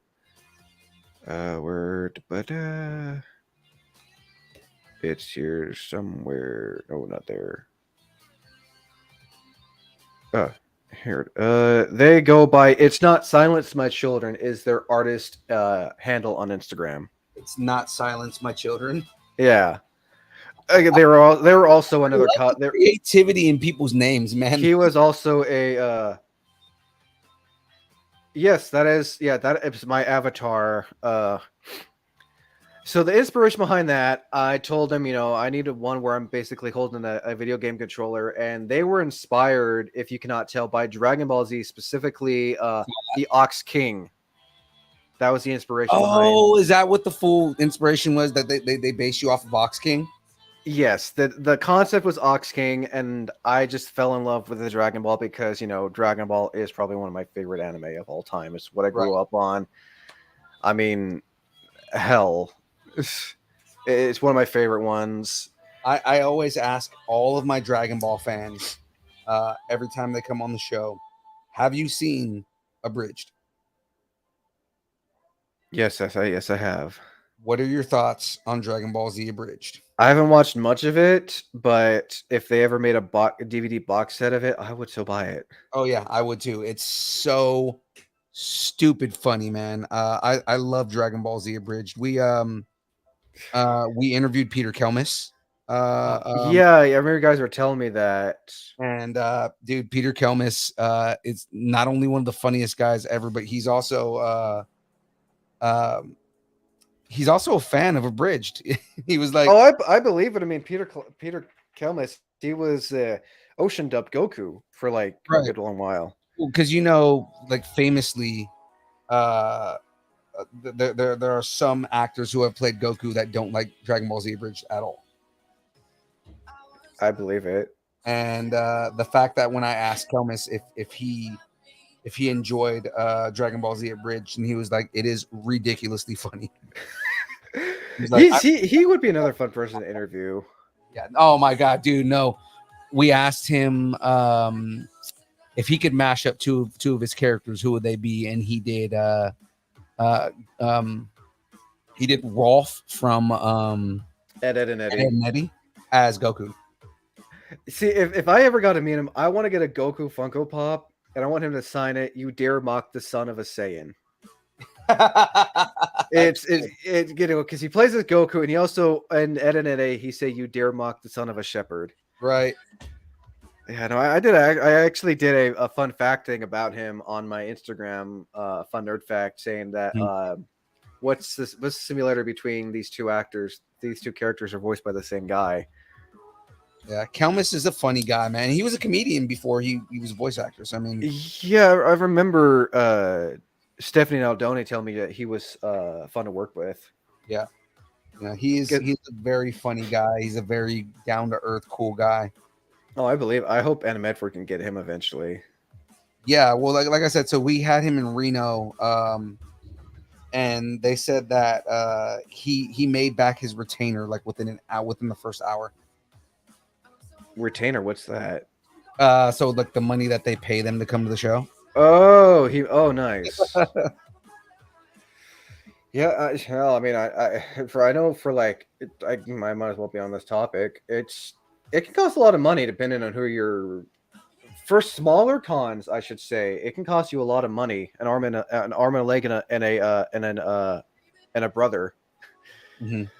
And your monkey toe. And your but no, it can cost quite a bit of money to inviting certain guests to smaller cons because they're so busy. I can't imagine how much Metal Arc had to fork out to get Brian A. Prince. Yeah, but I mean, like the other thing is they took care of him, man, and that was Oh like, no, they did. I saw him. That was really nice of him. yeah, because we went to dinner with him after the show, and I mean that's kind of where we knew. That's why you guys wanted to invite me out for dinner. God damn it! But like we knew Just he was going to be on the show, like within like 10 minutes of the conversation. nice. You know, Well, it's next like, time I need to take you guys up on that dinner offer. I know, right? You never know. Actually, it wasn't planned. We didn't like plan to go to dinner with him. It just happened. Kind of happened, and it was you know, like I'm super happy we did because I'm sure it was a shock. How did that go about, if you don't mind me asking? Like, how did we just randomly go to dinner with a celebrity? Yeah. So it was more so one of the volunteers from the show that we're friends with told us, oh yeah, no, we're going to be going to dinner with Dave and Marina. You guys should come. And was like, okay, cool. So we went who's Dave and Marina are the promoters for the show. I know they're great people. Yeah, no, they're awesome. I love them to death. Shout out to Dave and his wife. Exactly. So we end up going to dinner over there, or like it was more so she was just saying we're going to dinner at Applebee's. So I mean, if you guys want to meet up or something. So we end up going, and it happens to be that they're also having dinner with Brian A. Prince. And we just went and hung out with them, and it was like super cool. Hell, I just enjoy dinner, enjoy dinner with you guys at Distance Nerding. That just sounds fun. Yeah. It's always fun, man. I mean, and the cool thing is now being in the con scene the way that we are, like, you know, there's just it's a lot of good stuff. Yeah, like just there's like happy random things that happen like that, you know. Oh no, I mean, I'll admit I had bought a ticket in advance because I wasn't even planning on doing media coverage, and then Metal Arc was telling me that I'm eligible for it. It's like, okay, you know, why not? We'll see if it happens. Then I do. So then I go there to get my ID badge. Like, do I still need to like pay for my tickets? Like, no, you have media coverage badge. You don't need a ticket. Like, yeah. So I mean, basically, that's the cool thing about, you know, when you get media ID, is you get to go to these cons for free, and you get to see what the con looks like before the doors open. Which again, I learned my lesson after this next con. When I do a quick little interview with Dave to have him talk about the con, I gotta hit up the special guests before the doors open, because again, I after learning with C. Andrew Nelson's table, it's probably a good thing to try and get the interview before it gets crazy. Oh yeah, especially with again the gal who voices Toph Bei Fong. I know her table is gonna be packed. Yeah, and she was, because when we talked to her, it was almost impossible to get a minute between everything she was doing. And I mean, we did eventually get a second, because after the interview, we wanted to go talk to her for a second to offer to come on the show. And yeah, like she was just busy the whole time. Oh, I believe it. And I mean, from my experience, going to a con to meet a celebrity guest, I remember SAC Anime 2019. There was two autograph sides. There was a paid autograph side, which you can get a lot quicker. Then there was the free autograph side. Basically, if you have brought something with you, you get it signed for free. Anything else, you have to pay like $20. I remember seeing for Roger Craig Smith, he had voiced Sonic the Hedgehog for 10 years. Yeah. He voiced Batman, he voiced a ton of characters. I remember like me and my sister were waiting in line, and I wish we had cash on us so we can do the whole line cut thing, because if you wanted to do the whole line skip, you had to pay $20 in cash. We were Roger Craig Smith line. We were in his line for almost 2 hours. Yeah, no, I believe it, man. Like I said, I mean, a lot of these people, like the big thing with these celebrities is realizing that they're real people. They're not, oh no, they are. Yeah, You know, like, and that's kind of like why we do what we do on our show, right? It's the idea is to humanize these people so that they don't seem like they're out of reach, you know, and things like that. Like, you know, they're regular people like everybody, like you and I. Are you going to be at Powerhouse Comic? I can't tell if that question is directed towards me or you for Powerhouse Comic Con. I mean, we're always at Powerhouse Comic Con. I think he's asking you. I do not know yet. I have Anna Medford and Metal Arc planned because they're the local cons I'll be going to. I'm also going to be going to KomoriCon my first time next year, which is a week. Which I'm hoping will be the week around my birthday. Nice, because KomoriCon this year is around my birthday, but it's like I told myself I can't do KomoriCon this year, so next year I'm going to be probably spending my birthday up in Portland for KomoriCon. Nice. No, I would love to do more. I would love to do more cons. I would love to do more media convention showcase media coverage for Colossus Girl Entertainment conventions. But my only issue is lack thereof of getting to said con. Right. Like I can easily do the cons in California. I can easily do the two cons in Oregon. I can even do the con in Reno, Nevada, which I just recently saw. Silver Age just got a new location for their convention. Right. Yeah, no, it's.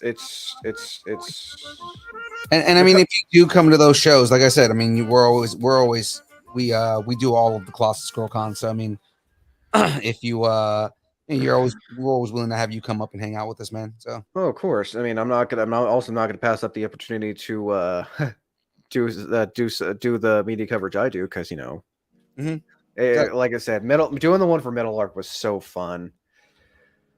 I realize I'll have a lot more footage though to record for this one. Yeah, dude, it's a bug, man. As soon as you get that bite, it's like you can't it doesn't stop. No, I mean, as a content creator, I've realized, yeah, my content may not get those 20,000, 40, 30,000 views and likes. I don't really care. The fact that anyone's watching it or liking it, that's all that really matters to me. I always think of it like this. Yeah, we don't have, giant swaths of people who are following us, but these people who are getting 20,000 whatever views, they didn't when they first started either. So no, I mean, and I get it. There are a bunch of people out there who do what we do. Mm-hmm. Sometimes it's the same thing. Sometimes it's not necessarily. I mean, I feel like content creators like us, and I'm not bashing on any content creators. It's nice when a content creator does something their own way that makes it unique, that makes it their own, that makes it them. It's like I put my name on this. This is how I do things for my channel. Right. It may be different from what all these other people are doing, but this is how my channel is. This is how my channel is going to be. Right. I mean, I build Lego. That's what sets me apart from everybody else. And then you also just don't do that. You also do a bunch of other stuff too. But I mean, like, on stream, as far as like, interviews, which I think honestly is cool. What you do, the build, which I remember I watched one of your earlier ones with an anime voice actor. I can't remember her name, but Jackie Lastra. Yeah, that one. Jackie Lastra is awesome. I love her. She was actually that episode the show that we just released. Like I said, the Comic Conversation. Mm-hmm. She was our first episode. Nice. So what is Comic Conversation? So Comic Conversation essentially is we do all these cons, right? And I started recording all of the interviews that we do. And Comic Conversation is basically those interviews edited and put online for people to go and listen to, because nice. Cons, so these are the interviews from those cons that people missed.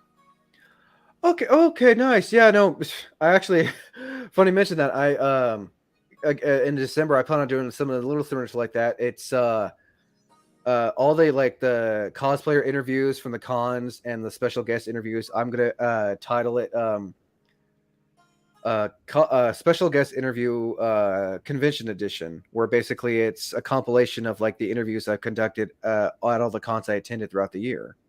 Nice. I know. That's going to be interesting. Yeah, and again, it's fun. Once you start dropping the episodes and everything like that, like just the reactions that we get from people, and we get a lot of excitement because a lot of people miss those interviews, and we're like, damn, I wish I could have heard that interview. Well, now you can't. Yeah, no. I mean, that's why I also put I have Cosplay Con Talk on Spotify. I have old episodes on there, so if like people don't have time to watch it on YouTube, they can go on. They can go on Spotify. And so Silver Age changed. Yeah, from what I've seen on the Silver Age, apparently Silver Age is going to be at a convention center in Reno. Yeah, that was a lot of work for Dave and Marina to get that. But I can't imagine how many hoops how many hoops and tricks and everything they had to go through just to get a much bigger location, because the convention center in Reno, I'm sure, is pretty big. Yeah, so it's kind of cool like that they're able to do that. I'm sure you guys are gonna have a fun field day with that when you. I was gonna say Gem State Comic Con, which is the show they do in Boise. Mm-hmm. That's they were in a big convention center, and that was like that was our first time doing something in a huge convention center like that, and it was fun. Like we had a lot of fun doing that show. That's actually how. How at the beginning of Metal Lark, we just sat there and just kind of like BS for a little while and gave away prizes. Yeah, that's where that started, was at Gem State Comic Con. Nice. Because it's the convention center, so the food court was right next to the area where we were doing the interviews, right? Right. So like people just kind of like grabbed food and just sat down and hung out, and I just picked up the mic and started talking. Hell, I mean, I love the banter and the stuff you guys come up with, especially during the cosplay contest at Metal Arc. Yeah, now that I have to talk about that.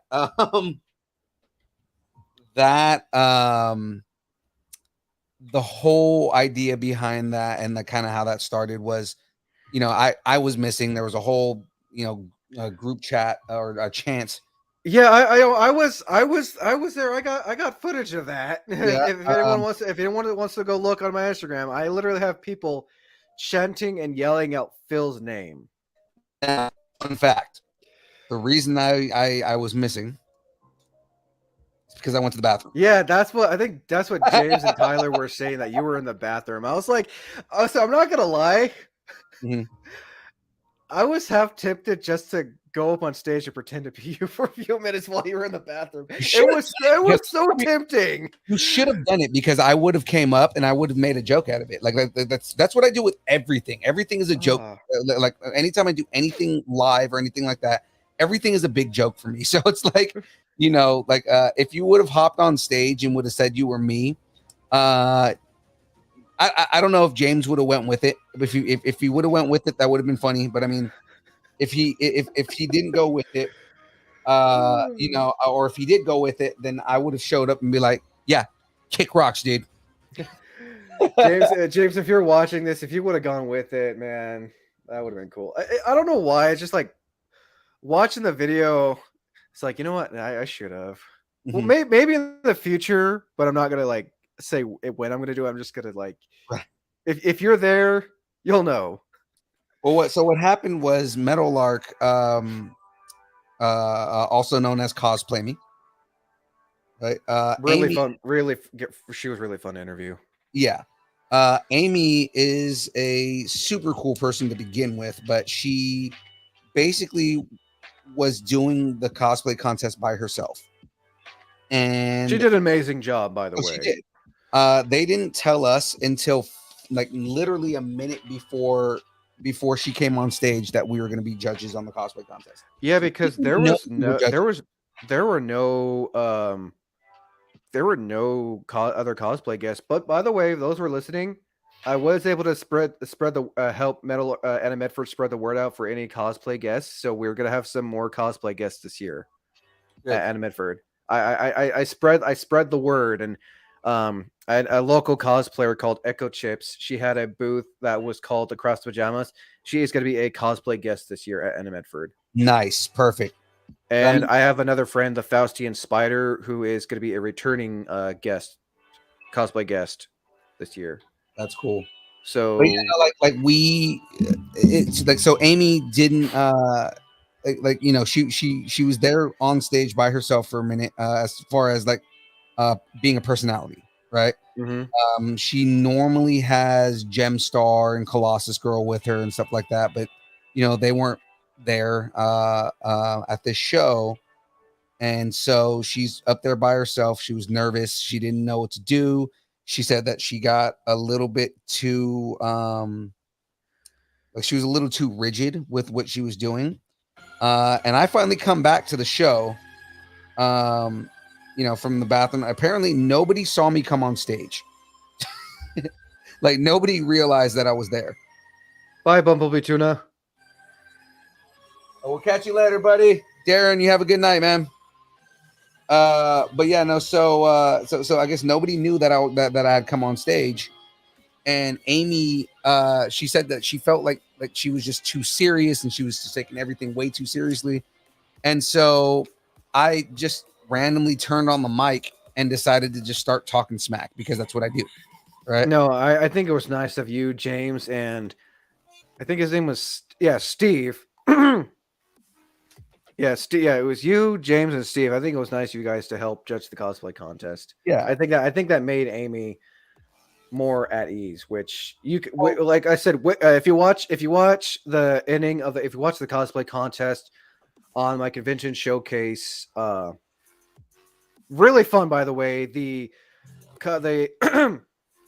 So at the end of the convention showcase video, like the last 2 to 3 minutes is them announcing the winners of the cosplay contest. Worth the watching, and the banter between James and Phil is probably the most hilarious thing ever. But I mean, it was basically, she said that at the end of the show, she tells me, she starts telling me about how nervous she was and everything like that, and she was like, if it wasn't for you talking and bantering with me, and it she said basically me making the jokes and talking and doing all the things that I was doing put her a lot at ease, and it made her loosen up a lot, and she was able to feel less nervous about it, and that made me feel good because it was like I've seen her judge or host cosplay shows before. Yep, same. And she she always does good. I've never seen her do one of these shows where she does bad, and I didn't realize that she was nervous like that. I thought that I was just gonna I thought I was really throwing a monkey wrench into it by kind of doing the jokes that I do and everything like that, because I'm very sarcastic and I make the dumbest jokes ever. But it made me feel good when she told me that she that it helped, she wasn't as nervous. Hi, babe. Yes, the stripper. No, we're talking about Cosplay Me, a cosplay artist from Oregon. Huh? No, hold on. No, it is. Oh, I had the right one? You got the right one. I'm so smart. So smart. Hey, welcome Jackie to the show, even though we only have 5 minutes left. Oh, darn. Sorry, I had a work thing I had to witness. It wasn't even anything I had to be at. I just needed to witness it. We just need you to see this thing for like a few minutes so you can go. Here's the question: were you getting paid though to witness this? No, I wasn't. I'm kind of weak like that. Sometimes the entertainment value is worth the spectacle. Yeah, no. I think anytime someone gets asked to witness something at work is like, ooh, okay, I'm still on the clock. So this is what we've gotten through. I actually got through 3 bags tonight. What are you making? Optimus Prime. Oh, sweet. So this is what we've got so far. We've got his legs. You missed the Optimus dick joke earlier. Oh, we were making a bunch of Optimus dick jokes. You missed those, Jack? Oh, sorry. You see, we were talking about how big his wiener is. Ask me about my wiener. Oh man. Oh, look, he stands still. All right, so that's the Optimus I have so far. He's doing a sexy pose. He is. I feel like I need to throw some Bitcoin at him. Is that the currency for robots? Bitcoin? Is that the most sense? Is that what the kids are saying nowadays? Is that what the kids are saying nowadays? Yes, I got through 5 bags here tonight, guys. So that's it looks like we got both of his legs right here. Again, this basically what happens is, oh, it's this way. Yeah. No.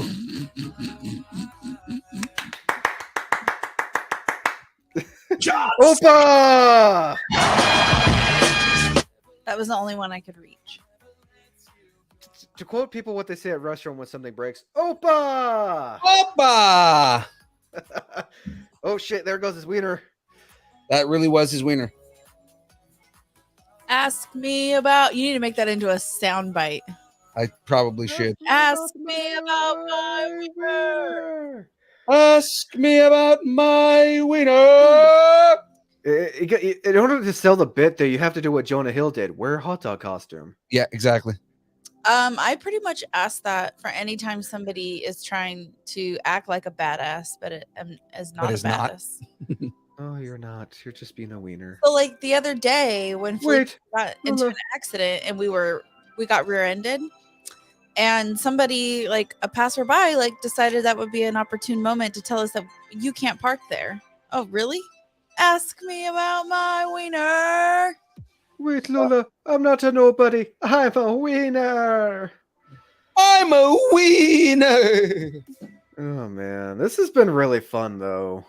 He's almost a truck. I still need to like do the rest of it, but I mean, like, yeah. It's Simpletron. It's Simpletron. There you go. A dirt, or what I have to say from one of my favorite YouTube videos is he's a derp former. He's a derp former. That's perfect. Simpletron, the derp former. Don't you know he was in the show and the movies. It's oh, I better stop before I get ahead of myself. Oh God! All right, I gotta switch cameras. The 1 second here. Diddly-doo, diddly-doo, diddly-doo. That's another soundbite I should probably make. Oh, yeah. So that when I'm switching cameras, I can just go. At least we got a last minute co-host in. Right. Oh man, this honestly has been really fun. I thought this was gonna be a lot more nerve-wracking, but this makes me want to come on to like do more of this for other. Makes you want to go buy equipment, doesn't it? He has. I have the equipment. Oh, okay. I got the equipment. Oh, okay. Well, it makes you want to go buy Lego. And then here's my wall of nerd. And of course, Golden Finger. This all being said, man. So Wayne. Yes, James. Philippe. It's Phil. I'm Phil. Phil. Sorry. James is locked in a closet somewhere. He's not here right now. James, get out of the closet. Get your pants back on. He is not here. Okay. I thought he was on the distant Nerdington jet. Yeah, that's probably where he is. This really pisses me off to no end. I am not James.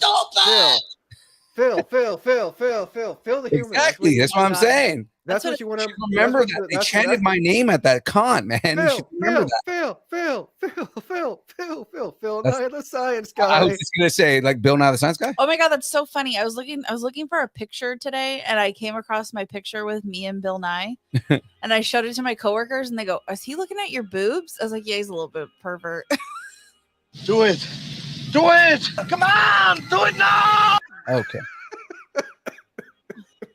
Bill Nye was cool though. Yeah, Bill Nye's awesome. Bill Well- Nye the pervy guy.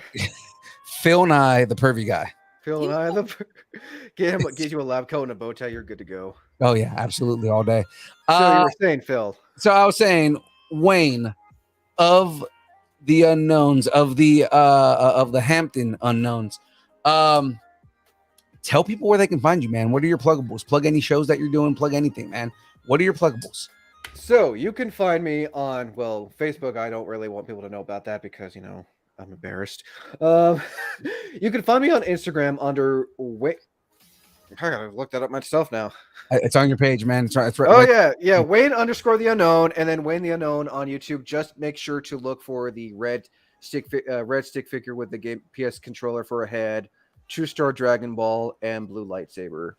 I have episodes airing once or twice a month on Friday for Geeking Out, every Saturday for Cosplay Con Talk at 12 p.m.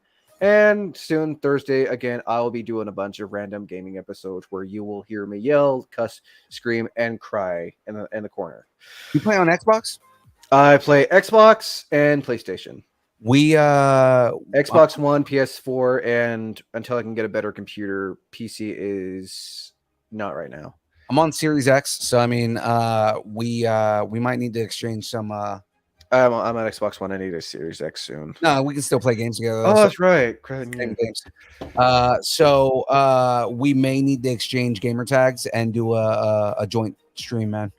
Most likely. Eventually, what I want to do with you guys, once we're done recording this, I have an idea I want to have you and James involved in. Okay. But yeah, that's where you can all find. That's where you can find me all. And merch store will be available January 1st of next year, and also be sure to find me at any local con. And there we go. If you want to be a guest, hit me up. Don't be a stranger. Hell yeah! All right. Thank you, man.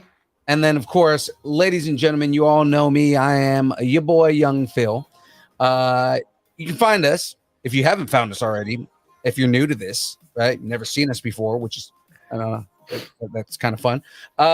You can find us on Twitch, Twitter, Instagram, TikTok, YouTube, Facebook Live, all those places. You can find us on MySpace. You can find us on GeoCities. You can find us on OnlyFans. It's only pictures of birds' feet. You can find us all those places, all at Distance Nerding.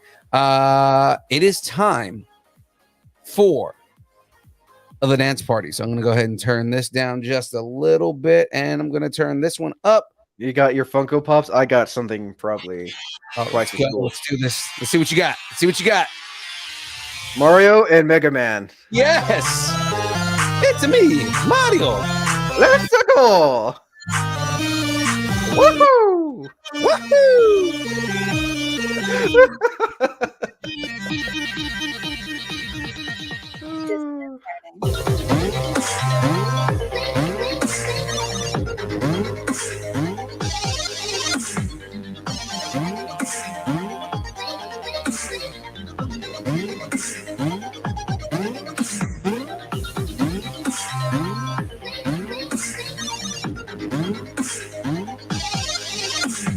Let's go. Mega Man.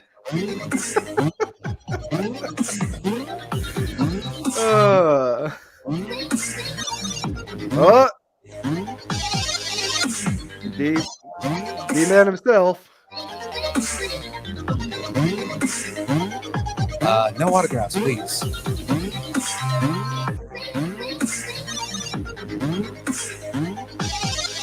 James is falling.